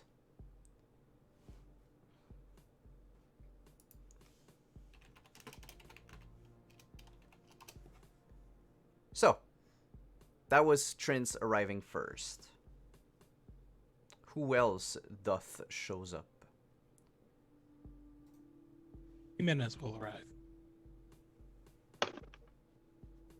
And he'll be drinking out of a cup that says "Found Familiar" on it. He's already got his iced coffee going, testing it out. I'm just letting in people one by one without really a word. All right. There is nothing to sit on in this apartment. There's a bed and there's one chair. That's it. Just FYI. Oh, I see you decorate your place for guests. Well appointed. Oh yeah, this Here, is these real romance novels? Oh my god. Oh, I just bustle around the room picking shit up, throwing it into a corner. How does your cat react to so many people coming into your home?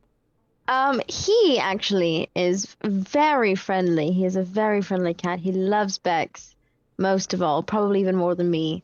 So he loves having visitors over.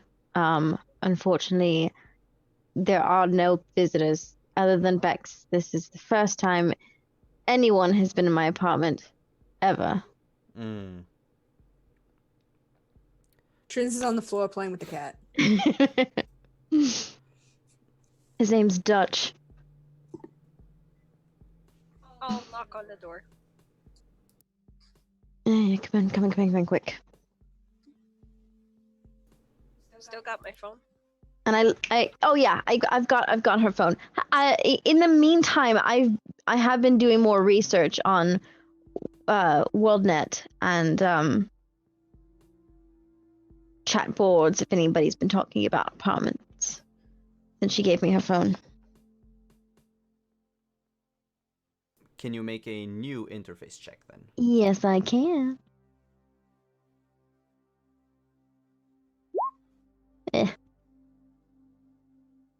No. I mean, aside from surface information Mm-hmm. on WorldSat, they're a global multimedia company. They specialize in communications. They own a lot of TV stations across the globe. Okay. I just tossed the phone back to Jinx. I'm giving a warning look at Jimenez. Like, don't say a word.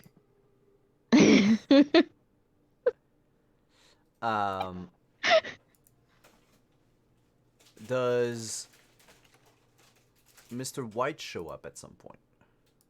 Yeah, Mr. White would probably be last because he needed to take time and clean up a little bit and make some food. So he'd come down probably with a bowl of something. Let's say tonight is I don't know, salad with braised chicken and some fresh. We'll go with strawberries and a vinaigrette. Wow. Ooh, fancy. He's fancy. Yeah, it smells like real food in your apartment. Oh, now I'm just hungry. Anyway, business. In case you haven't heard, WorldNet is blowing up apartment buildings and I don't know why. Mr. Bob Ross from last night. Shot in the chest. Looks like a hit job. I don't know why they killed him.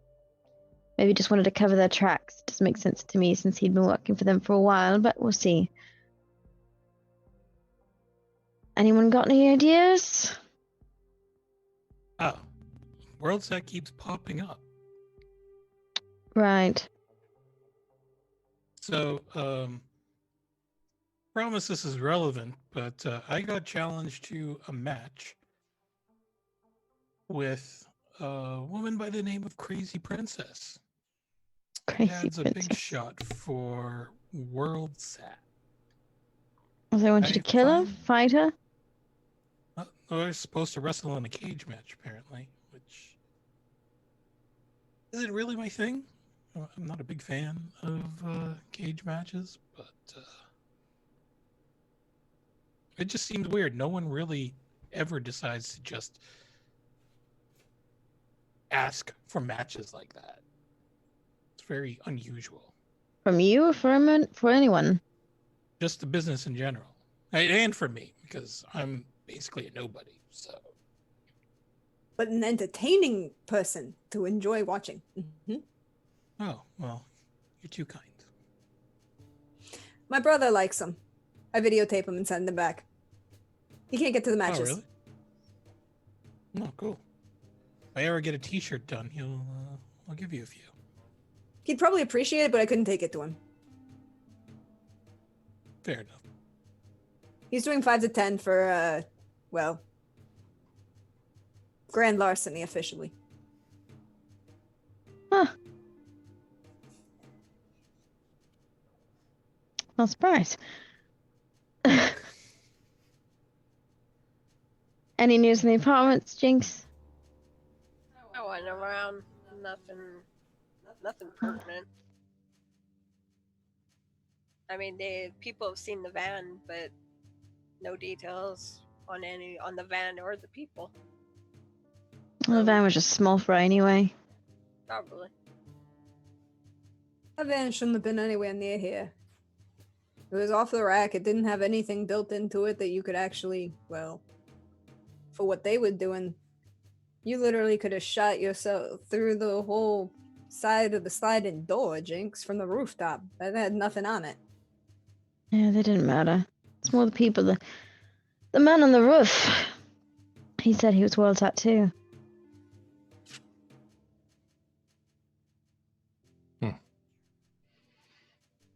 Well, the So bomb did in we the just other piss place. off? Well, what's that? Sorry. So did we just piss off a corporation just because we exist? I mean, that's what it kind of feels like right now. Yeah, seems like it. Except I don't think it's personal for them. It's business.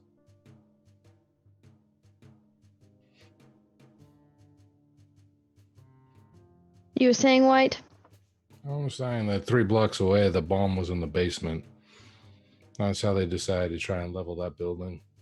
Reminded me a little bit of a building that went down unexpectedly last year.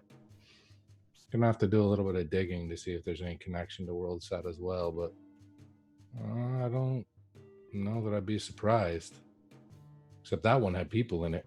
There was nobody in the building nearby here. Checked the entire building myself. Doesn't make any sense to me. You don't happen to know anybody, do you? I know a lot of people. Yeah, I mean, we know people. I just don't know if we know the right people.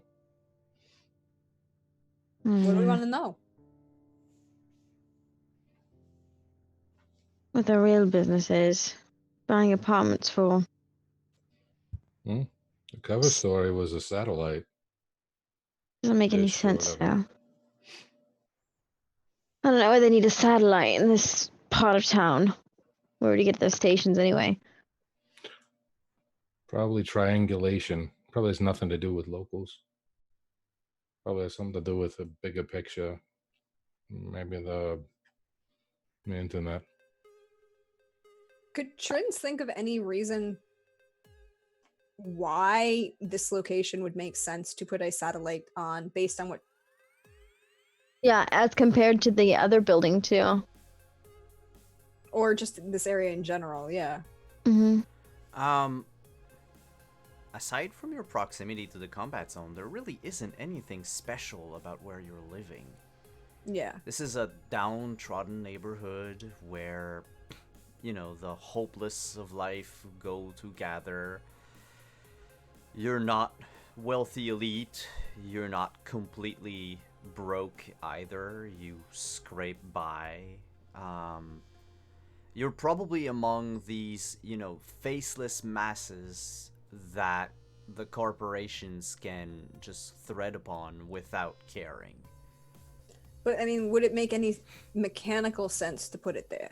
Because if you're putting a booster satellite, like where you boosting the signal to, because they're not going to care about the combat zone or us.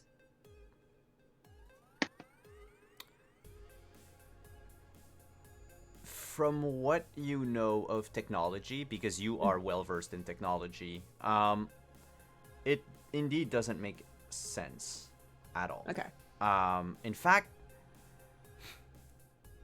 it is clear that their excuse of building a satellite dish or whatever, an antenna or whatever they called it, it doesn't. Night City is already covered.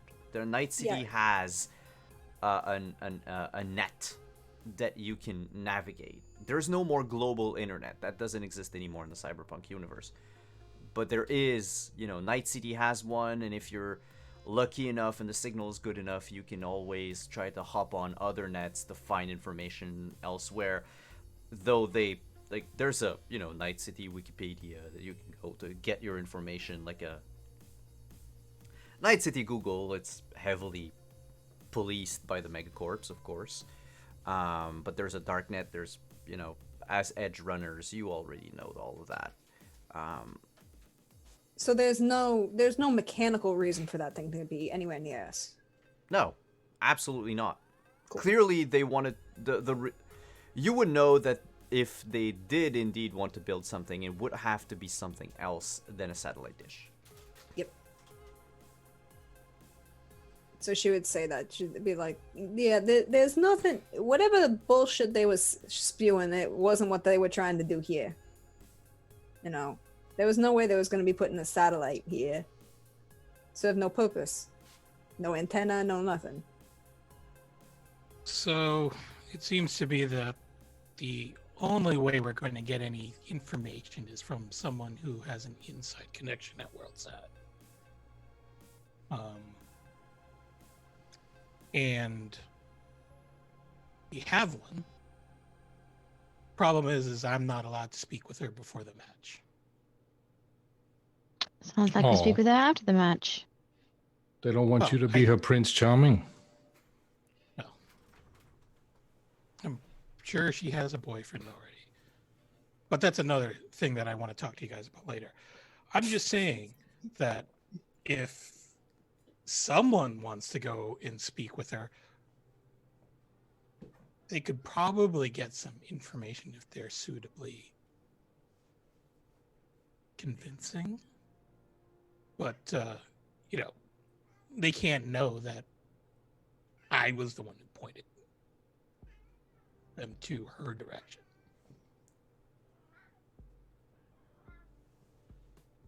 Maybe someone that's pretty good with firearms, or can be very intimidating as he stares meaningfully at both Reno and Jinx. I used to work for IEC. I would not be surprised to find that WorldNet employed people that were like me. Might be able to get in contact with a few. I mean, Mr. White knows everybody. Or at least everybody worth knowing. I can see who I know to see if we can crack that up a tier, but if her daddy is up there high enough, it's gonna have to be a good reason to be able to have a conversation, or she's gonna have to have bad reasons to want to go slumming. Well, my match isn't for 3 weeks. Oh, that gives us some time.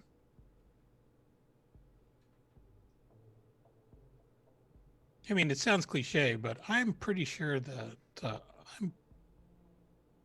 there are designs to get me hurt in this match. You think they're gonna rig it? Well, I mean, all wrestling matches are kind of rigged, but I've never wrestled this girl, and I've never been in any of her matches or seen any of them. Hey, But Trins, can't you dig up some videos so we can our do you friend here want? can do some scouting? Sure. I probably got some. Hold on. Hey, Benedict, can you go through the files, see if we got anything on somebody, a crazy princess? Cage matches should be labeled on the stuff for Merc. I can definitely look it up.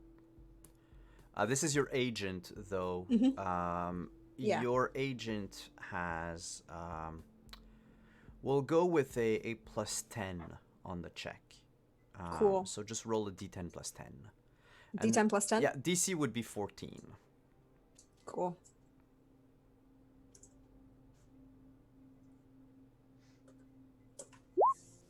$13. I'm going to spend 1 point of luck because it's there. Yes, always remember you can burn luck. I mean, at 1 point, I'm going to spend 1 point. And it comes back every game, so you're good.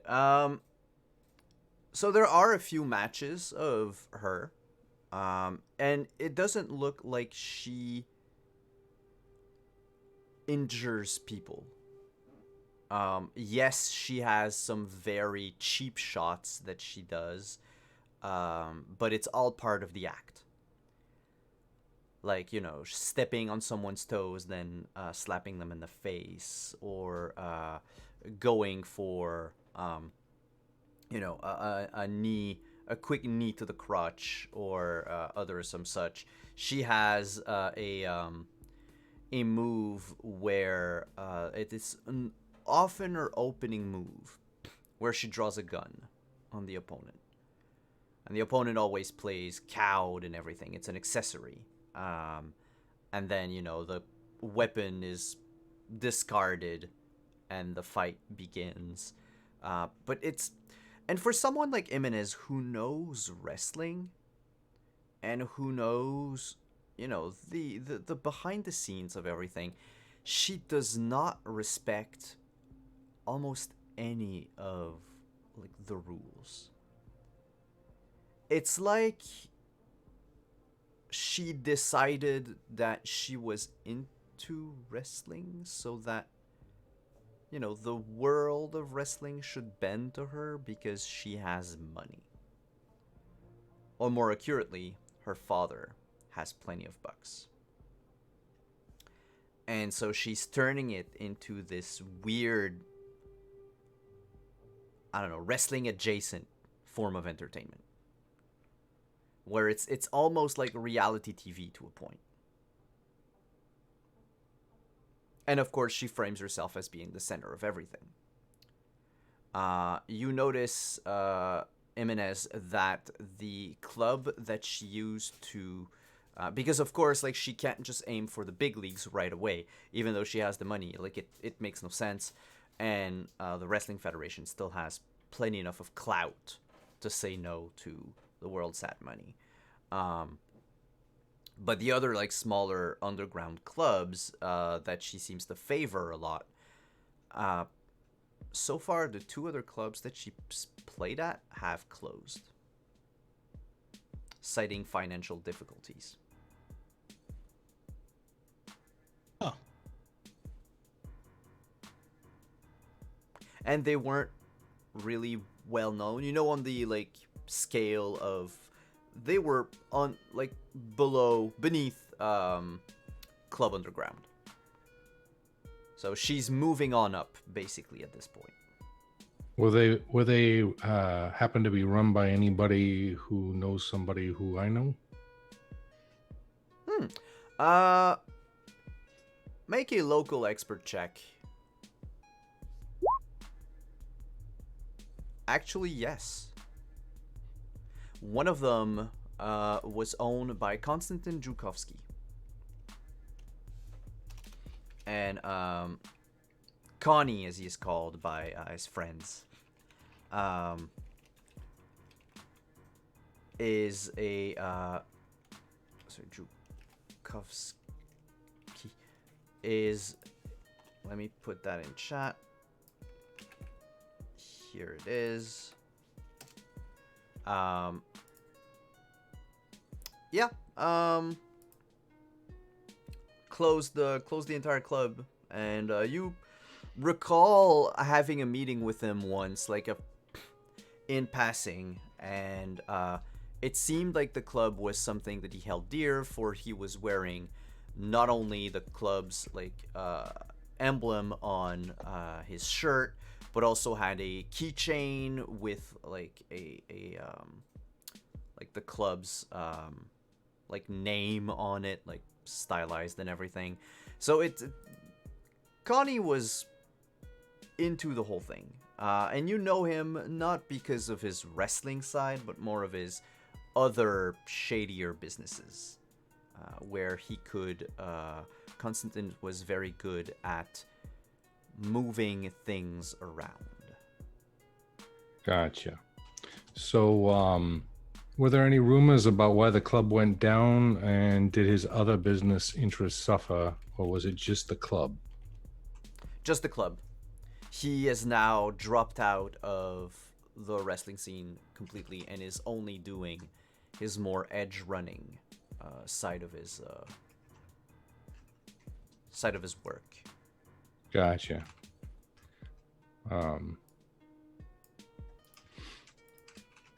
Well, I will make that known to people. Be like, yeah, so one of those clubs, and I've met the owner. I don't know that I'd say I know him that well, but he loved that thing. There wasn't a whole lot about why it closed down, and that's what stuck out to me. Normally, he'd make a big show about it if something happened, just to save face, that kind of thing. None of that happened. It was just there one day and gone the next. He doesn't even touch wrestling at all now. No one ever really quits the wrestling business. So if you love it that much, really isn't a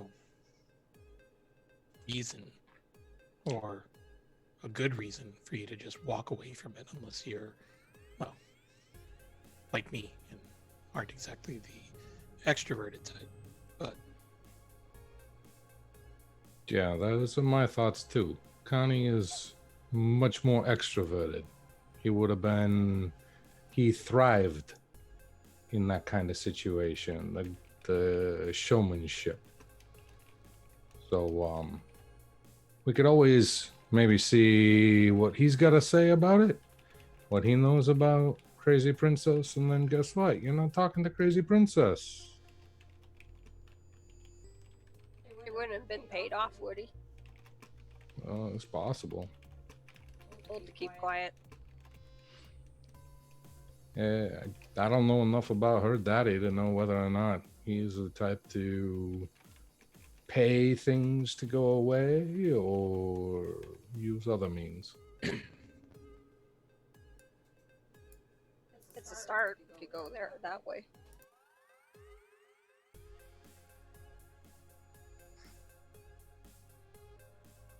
They'll set up a meeting, go see him.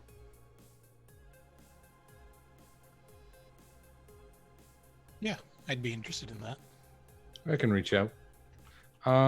Hey, do any of you remember what bowling alley it was that what's his face Barry had talked about wanting to be at? He actually never mentioned. He keeps saying that he has a bowling tournament coming up, but he never said where. That just seems like Not it. that seems like a great place to have a meeting. Nobody's gonna want to show up there on purpose. So A bowling alley?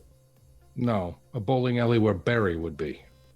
Oh, okay. That makes sense. Yeah. I mean, I don't know. I mean, like, we'd have to see Barry at the bowling alley? I'll talk to Barry. Okay, good. Don't worry about that.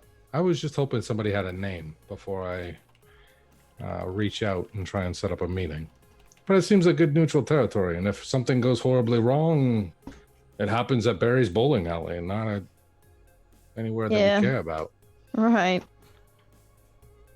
And I mean, if it's an actual bowling alley, the lanes are actually pretty well secured. And if you follow yourself actually down behind the pins, you know, there's some pretty decent cover back there.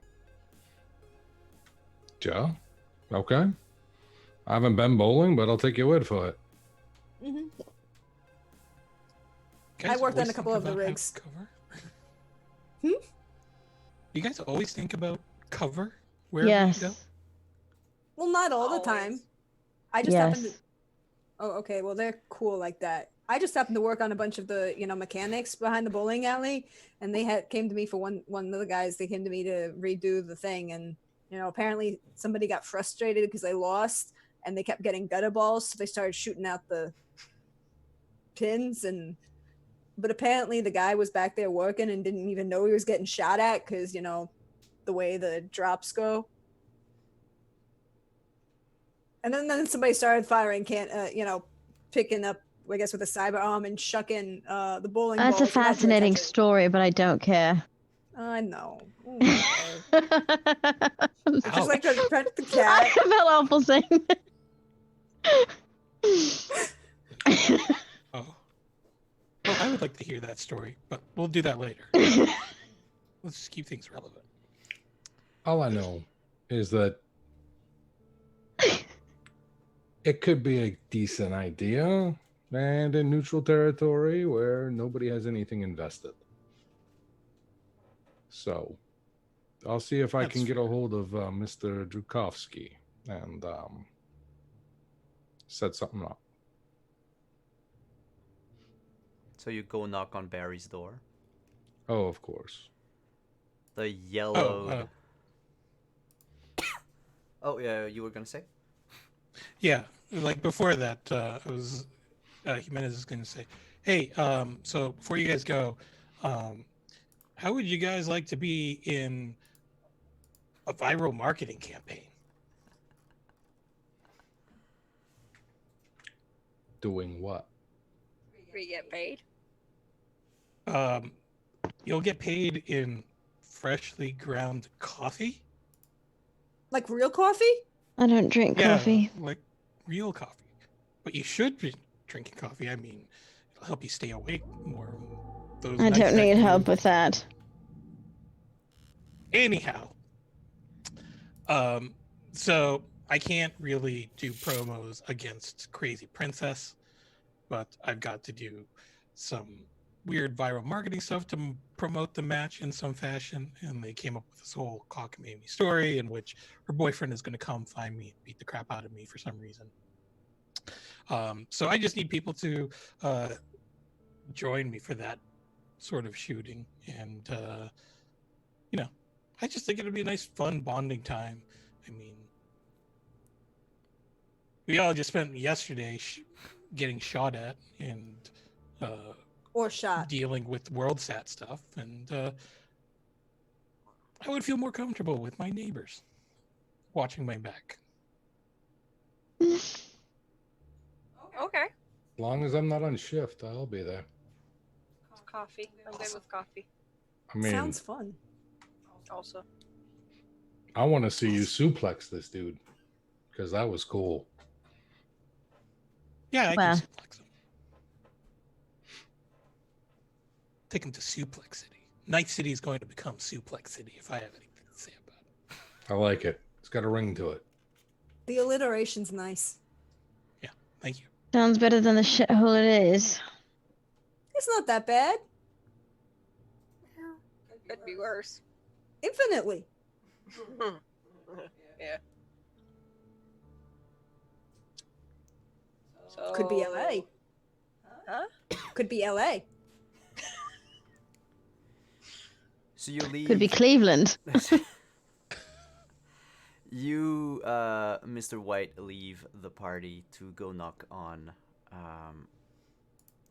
our good friend Barry Showalter's door. Technically, it's his mother's door. Yes, technically. The bottom of the door is already yellowed by too much cigarette smoke, and you can almost taste the tobacco coming from, or the fake tobacco, it should be at this point, coming from the apartment. You knock on it. You hear, "Barry, get that door!" And you hear an electronic lock, and the door opens. Barry Showalter, standing in front of you, in pajama pants, a white stained tank top, and has marks under his eyes and around his ears where a VR rig was probably taken off a few seconds before he opened the door. He says, "Hey, anything I can do for you?" Yeah, I had a question for you. For you, Simon, out of curiosity, have I noticed whether or not Barry is right-handed or left-handed? He is right-handed. Right-handed. I'll be like, I had a question for you about, hey, were you just working out that right arm of yours, that bowling arm? I'll kind of punch him in the arm very gently. And he makes the motion. He's like, "You know what? Every day. Gotcha. So what bowling alley is it that you're at? The tournament. It's a place called Paradise City. Come, I'll show you. No, I'm not headed there yet. I was just curious because you keep talking about this tournament, and if my schedule frees up, I might have to swing by. That would be amazing. You could. There's room. There's plenty of room. Yeah. Okay. Yeah. It's I know basically everyone there, so. So, who do I talk to if I need to get a table or something to sit at? That would be Drew. Drew? Yeah. All right. Yeah, he's not very talkative. Keeps to a minimum. You get the shoes. You get the. if you're here for a while, if you've been there for a while, you can even get your own custom ball, engraved with your name and everything. Gotcha. He mans the That sounds really, really special. Oh so yeah. if I see this Drew, I should tell him Barry sent me then. Oh, definitely. Okay. I can do that for you. Yeah. It'd be nice to have people. My mother doesn't really want to. She doesn't care about bowling. I mean, she's getting up there in years. I'm sure it's not as easy for her to get out as it used to be. Yeah, and well, to be fair, she wasn't much into anything I've ever been into. And his eyes go distant for a moment. And you feel like a Barry moment is coming. And I will turn and walk away. Say, and kind of wave. Be like, see you around, Barry. Thanks for the info. Yeah. Hey, I'm playing, tomorrow night. I'll see if I can make it. Great. I don't even turn around, though. I just kind of yell over my shoulder as I'm walking away. Great. Meet me here at my place. We'll go together. I'd be coming straight from work. You ain't gonna see me here. Oh, all right. Well, Paradise City. Paradise City. I hear the grass is green. It is. It really is. It's very green. I'm assuming I turn the corner by then and head down Yeah. the stairs. Not everyone knows this song. Like, Barry obviously doesn't. The DM had to restrain himself.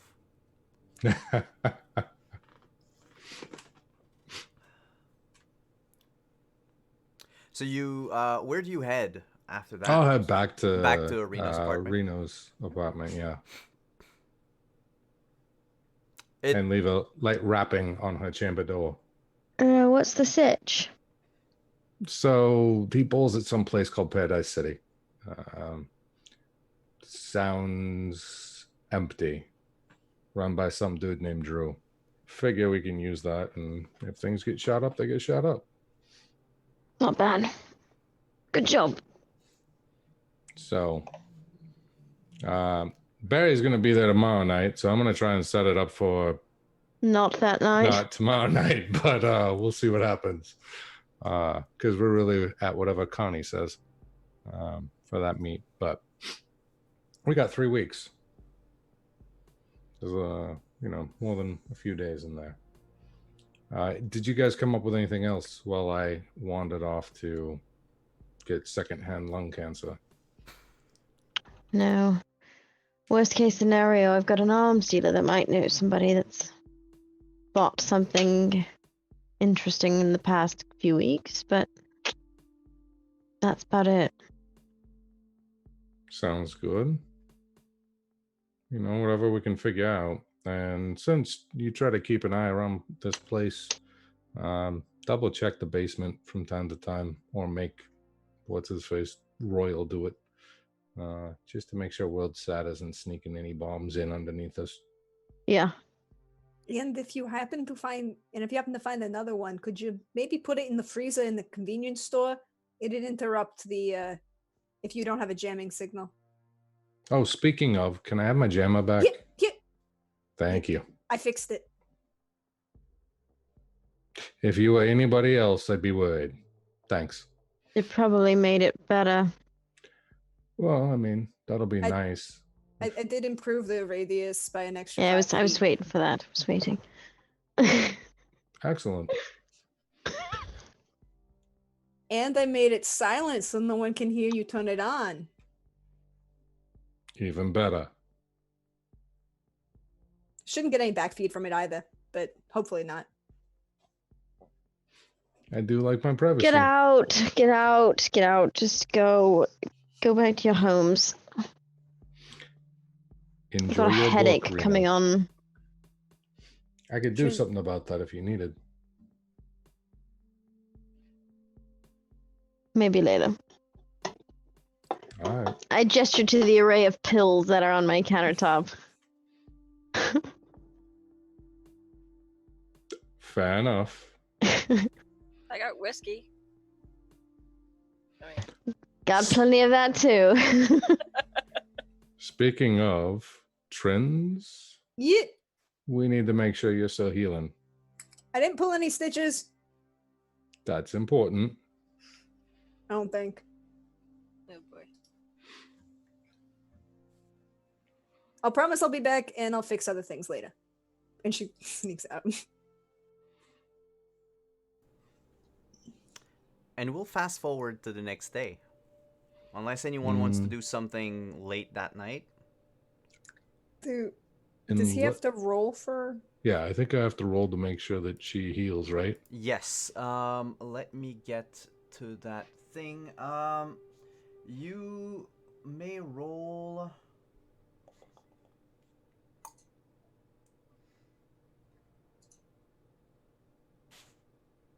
No, because you've rolled once, you regain Trin's a number of hit points equal to your body each day, doing light activity Gotcha. until you return to Cool. full HP. What I'll say, however, because it might take like a while, and we have a doctor that can help the healing process, make a first aid roll, Chris, and what we'll do is we'll divide it by 5. And that will be like additional hit points regained. All right, big money, no whammies. Stop. Ooh. 5 more So- HP. So 5 on top of the body? Or On top of just your body. 5? Yeah, but you healed Okay. body plus 5. Cool. So that's. No, hold on.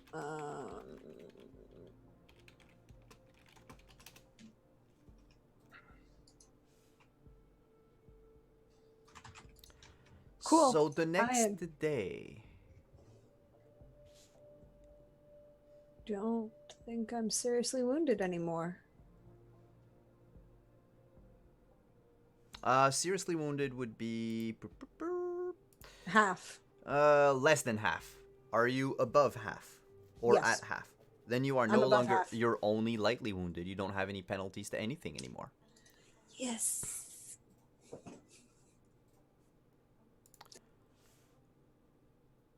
I figure calls need to be made to Paradise City. Oh yeah, and to Connie. Which one do you contact first? I first want to contact Paradise City and see if just Alright. anybody can show up. You do not find Paradise City's phone number in the phone book. Okay. Does my agent have any information? About Paradise City? Yeah, I have a pseudo AI secretary in my agent. Yeah. It's the name of a mediocre brain dance chip. Oh, Barry, you're so full of shit. Well, I will try and find somewhere else. What about this bar that has a concert tomorrow night? The Forlorn Hope. The Forlorn Hope. Are they for real? Or were those tickets just some sort of sham? Nope. The Blackhawks Down actually have a concert at the Forlorn Hope.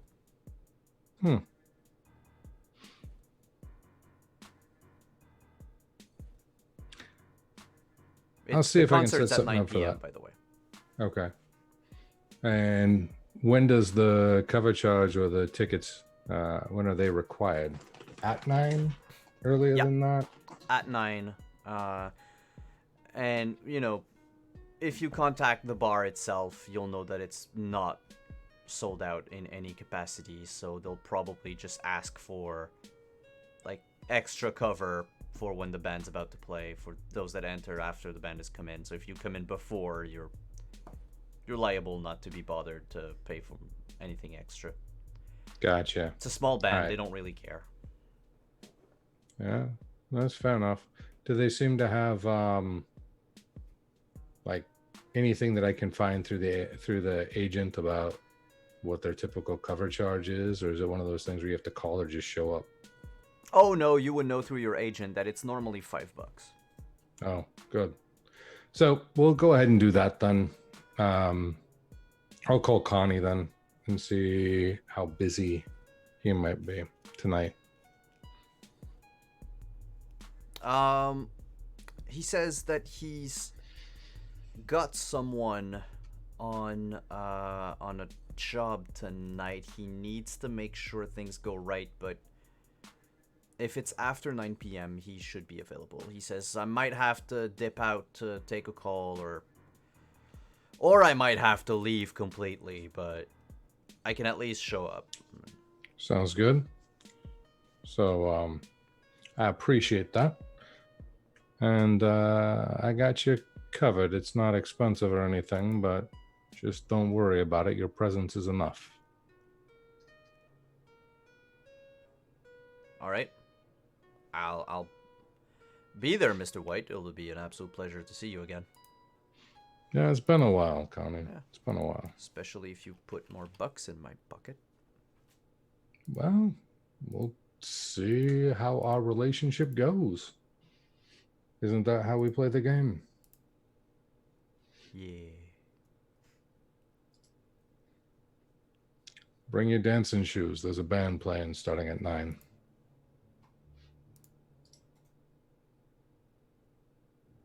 All right. Will do. Oh, danger level. Do I bring everything, all the gear, or are we talking like we're civilians tonight? I'm showing up as a civilian. I've never been to this place. It seems shady enough, but not super shady, if you catch my drift. All right, I'll just bring the pistols. Because this is just all about information tonight. It's more the place that I'm wary of. Yeah, from what I could see online, it's just legit enough to not set off any red flags, but also not legit enough to actually have any sort of police presence. Good, that was my next question. If the NCPD's not there, then I can breathe a bit more easily. I mean, the only way one of them's showing up is probably off duty or undercover for some other kind of crap. And if that's the case, we just turn on and we'll leave. Because you know that they always sneak around. They're shady like that. Yeah, little rats. But it'll be a pleasure to chat again. I've run into a new group of people, and some of them have some talents that may be mutually beneficial. Always looking for some more employees. Contractors. I don't think any of them have have the desire to be on payroll. I offer the full gamut of pharmaceuticals for whoever works for me full time. Just let them know that. Sometimes it helps. Of course. I always pass your pitches along. You know I'm a man of my word. All right, White. I'll see you tonight. Tonight. And I'll hang up. Yep. I will find Trins and have her send a message digitally to everyone. Place has changed. We're going to a concert at the Forlorn Hope.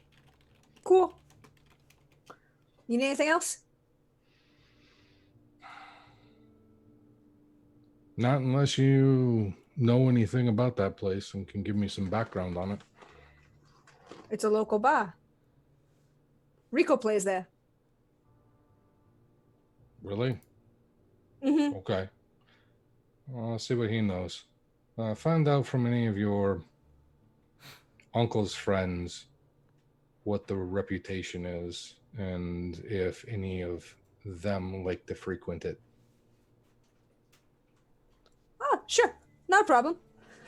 Nobody's going to be doing any problems tonight. No, that's not. The plan is to have no problems. I just don't want anyone getting spooked because a badge shows up. Why is everybody so afraid of a badge? I think it's less about fear and more about privacy. They're very useful to know. I understand, which is why I've never had any qualms with you or your people. It's not like I have one. I just fix the cars. Mm-hmm. And the weapons, and the suit, and the tech, and...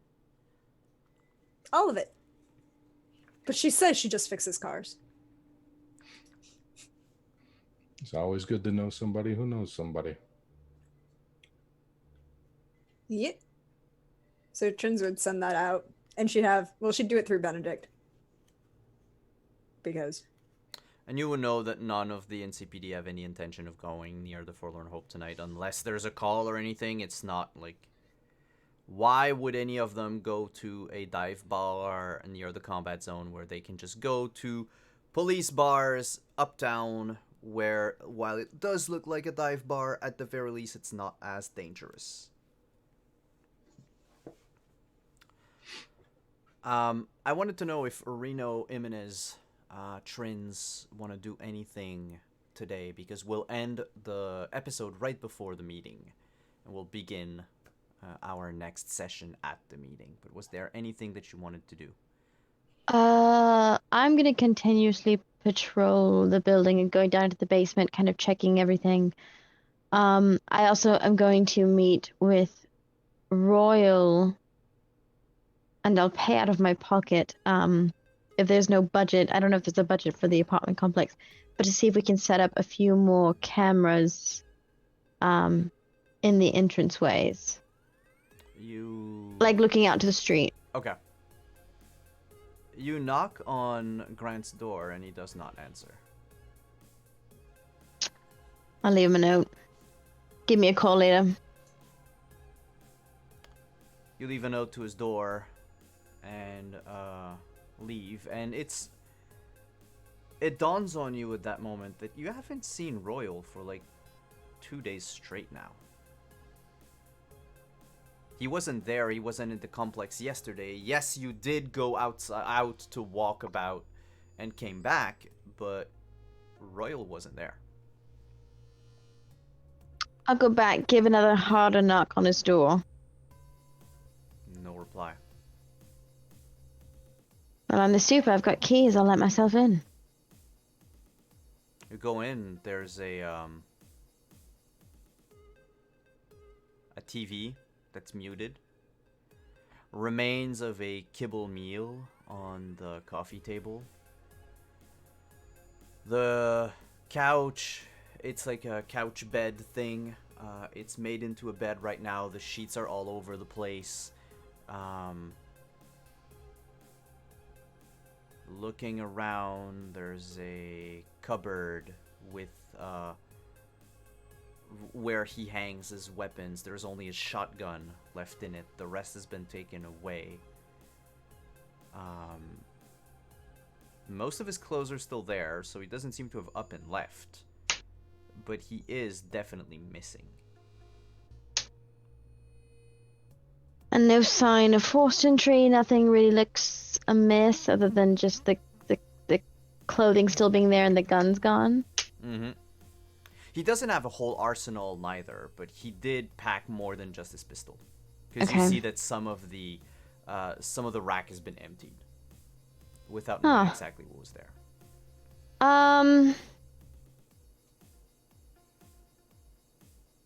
Any notes I can find? Anything? Or is it just that? There's a message left on his agent, actually. His agent is still on the counter, on the kitchen counter. His phone's still there. Yep. Okay. That's weird. I feel like I'm prying, but I'll look at the message anyway.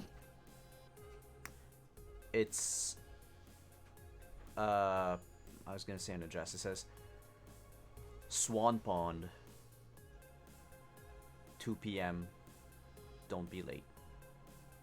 Again. No, any return address, or is it anonymous? It's like a text message, if you will. You could dial there is a number. You don't recognize it, but there is a number. I don't dial it, but I'll put it into my phone. Okay. Swan Pond. Do I know where Swan Pond is? Yeah, it's in the city park. It's it's like an artificial lake. Huh. Like, Okay. think about one of the artificial lakes in Central Park in Right. New York. Like, it's like one of those. Okay. Weird. I'll leave. Lock up. All right. That's not good. Jimenez, anything that you want to do today? Well, Jimenez was going to be stealthily waiting on the fire escape under Reno's window with a drone camera and a bag of found familiar coffee. He was going to try to secretly film a commercial spot once she got to the window. I might have at some point, in retrospect, because she is a chain smoker, so she would have been Open out the on the window. terrace at some point. Sure. I mean, you have the whole day, so I figure at some point during the day it happens. Reno, you go up to the window, you open it to go smoke, and what happens? Okay, so you see this drone camera just start floating down, and then move out a reasonable distance and sort of focus on her. And you just hear, she's just going to hear Jimenez narrating. She is the superintendent, the lone woman standing vigilantly over a nameless keep where peasants huddle away in safety after toiling at their day jobs in the combat zone. How does she stay awake for so long on the edge? And then a makeshift pulley with a tray is just going to lower down in front of her with a found familiar coffee bag and mug. And he'll continue. It's Sentinel by Found Familiar. A medium roast blend with taste notes of strawberry, honey, and dark chocolate with wine and spice. When you need an extra edge, but without the cred-ruining bouginess, reach for the familiar. Found Familiar. Brought to you by Club Underground and me. I just take it in, some deep, calming breaths. I never said yes to you, you know. I know. Hope you got what you wanted. I'll be going now. Thank you. Lick my cigarette, go back inside. And he's just gonna take everything down and mosey along while uploading the movie to the datanet and cafe. Pick one of my books that I've left on the bedside table and chuck it against the wall, not angrily, but it is a flash of a cover that is definitely Jimenez at a couple years younger in his life. He does modeling for romance cover books. It's fair. You did modeling once, and you never knew that those pictures would be used for like just about anything. Yeah. No, they just it was like one set, and someone just keeps photoshopping different outfits. All right, it's very Fabio. This one's very Fabio, and you have like long hair, and you're carrying this maiden that has like a half-open blouse in a meadow. You know, it's good. Yeah, something like that. Wow, Great. did you just describe 90% of all romance novels? But this one's different, you see. Oh yeah, sure. Does it have yeah, this one's- dinosaurs in it? This one does not. That's the next The next series. Because, I mean, I know that smut novels, including dinosaurs, are very popular.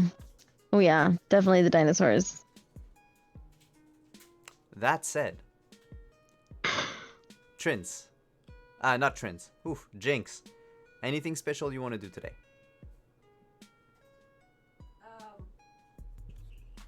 Sorry. Actually, I'm gonna make a call to somebody I've known for a while. Used to be an enemy. I'm just gonna call him up and ask him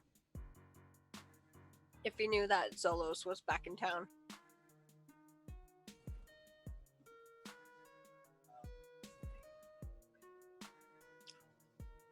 He goes by Bull. Bull. Yeah.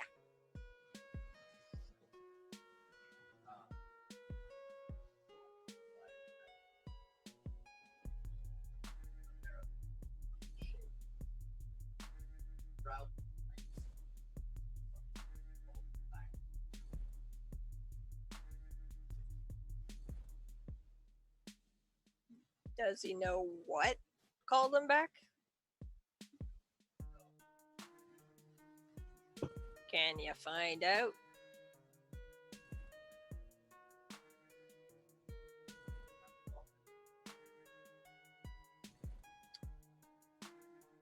I can help you on a job or something.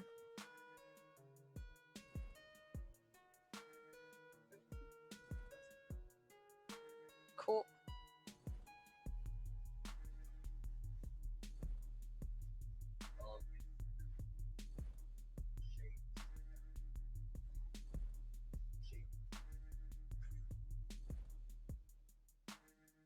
If you see him, shoot him. You have my permission.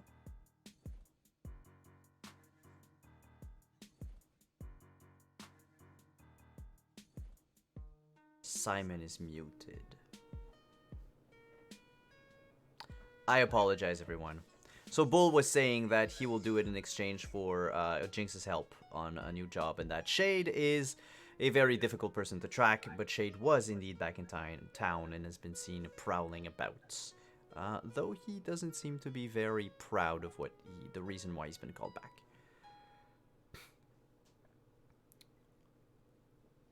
I'll look into him. Alright, get back to me. I'll need you probably before next week. Sure. Hey, it's nice to hear from you from time to time. I didn't know if you were alive or dead. Sorry. I had to lay low for a little bit. 2 years. Yeah. Yeah. That's a story for another day. But it was bad enough for 2 years. Alright, let's just hope I get the other half of the story before the next 2 years. Yeah, you will. No worries. Because, you know, we still have the bet going, whoever dies first. Ain't gonna be me. Yeah, but you ain't gonna see a dime of those Eurobucks if I die and I can't reach you. Shut up.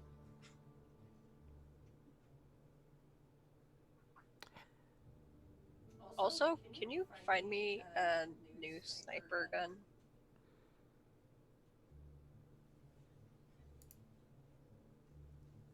You know. You're asking a lot, Jinx. Yeah, well, I lost the other one you gave me. I know of a guy who knows of a guy.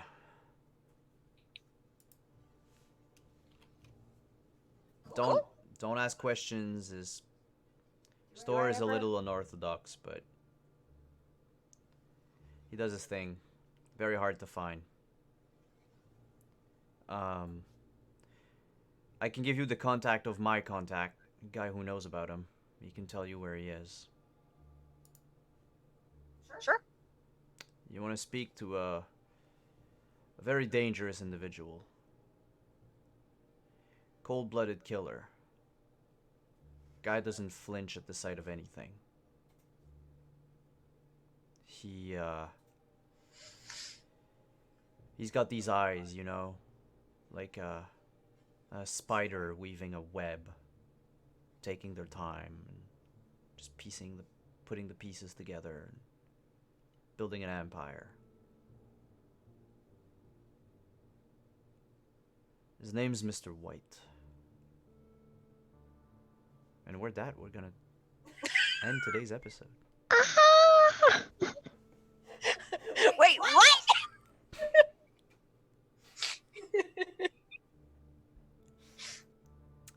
So,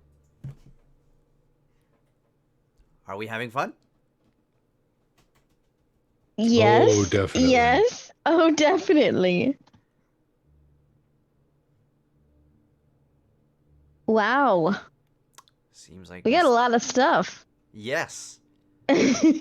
So many things are just slowly launching. I'm extending my web of mystery. Loving it. Cool. Well, let's go around the table. Tell us who you are, where we can find you, what you have going on, and why not say what was your favorite moment out of tonight's game? And we'll begin. We'll do the opposite order of when we introduced ourselves. So we'll begin with Deirdre. Oh, hey, y'all. You know me. I'm at Deirdre on Twitter, or Prexagorth as you see me hanging out in the Twitch chat. I loved everything about this. I love the subtle building of characters and how everyone is interacting and slowly building interesting relationships. But the two things that stand out in my mind right now are, number one, Mr. White taking one for the team and talking to Barry. And number two, the gorilla found familiar coffee ad with the drone. And just picturing Reno's face going, really? Really? The dawning realization of what is happening to her. The best. But as for me, you can find me back here tomorrow as I run some more Vampire the Masquerade for Vampire Nightfall in New York City. We're gonna be playing at 4:00 instead of 1 tomorrow, 4:00 Eastern. And I have a special surprise for my players. Which I have no idea what it is. Genuinely have no idea, and I am apparently in charge of production, so it's all good. Next up is Chris. Good evening, and thank you all for being here. It was awesome. My name is Chris Geary. You can find me on Twitter at Chris Geary, as you can see in the handle below my image. My favorite part tonight, the gorilla ad was pretty awesome. I think Jimenez getting a job offer to be like a ghostwriter for the wrestling stuff. I think that might be one of my favorite things that was added in. It seems right up the character's alley, and it's going to turn into some really weird hijinks. I just know it. Thank you. Rin. Oh, and Oh, I'm sorry, yes. other projects. I can't talk about any of them yet, but I will be able to soon, hopefully. Yes. Maybe. I don't want to say anything for now, but soon. Yes. Yes. Rin. Hey, I'm Rin at Happens Night on Twitter, or I keep forgetting to tell people, but I'm Burns Through the Rain on the Twitch chat. You can hit me up on Twitter if you want to chat about anything. I like all kinds of stuff. So this is my only stream right now for now. So maybe I will be in other streams later. We'll have to see. And what was your favorite moment? Oh, well, that little tidbit about Mr. White. I want more. And I have to say the coffee. It's just awesome. So very cool. Anino. How's it going, everyone? My name is Anino. You can find me on Twitter at Anino Gaming. Upcoming projects, I am in the works with Other Doc about putting together a weekly Dark Matter stream. Dark Matter is one of Mage Hand Press's supplements to D&D 5th edition. But we're going to do something different. We're going to be combining Dark Matter with Ghost of Saltmarsh. So that should be kind of fun and intriguing. So stay tuned for that. My favorite part of tonight's show was probably seeing Mr. White deal with Barry. Just seeing the way that he was able to just sweet talk Barry for the most part and get the information he wanted. But then the realization that the whole bowling tournament thing was actually a virtual reality like simulation. That was really, really heartbreaking. You haven't, like, you've barely scratched the surface of Barry's life. Oh man, God. that, Oh God. that was really sad. Really sad. But I don't know. I think that was just a really cool story. Sidetrack. All right, and Adelaide. Yeah, I'm Adelaide. Oh, Adelaide on Twitter. I've got a lot of stuff coming up in the works, new shows. I am building my first tabletop RPG with the help of my boyfriend and business partner, Jaron Nim Johnson, who did Monsters of America.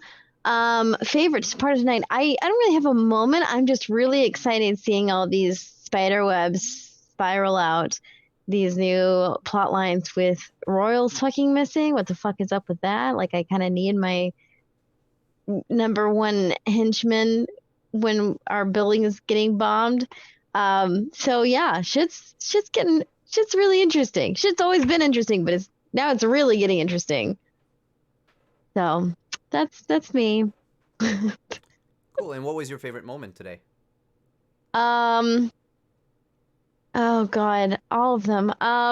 Barry's moment with the bowling alley was what my go-to was. That was bleak. That's what it was.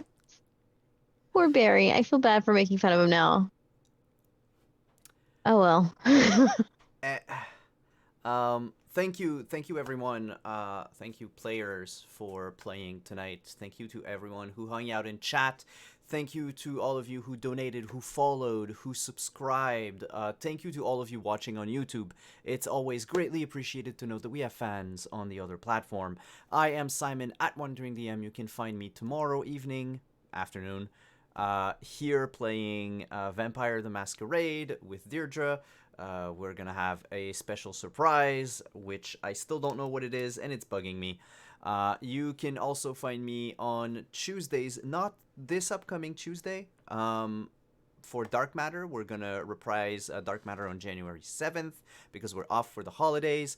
However, on Monday, you can find me for a special session of Age of Arcana over on Role Players, twitch.tv/roleplayers at 8 p.m. Eastern. We're wrapping up our season 1, not season 1, but our first campaign story arc.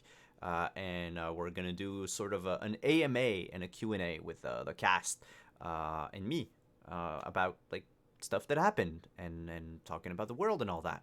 And then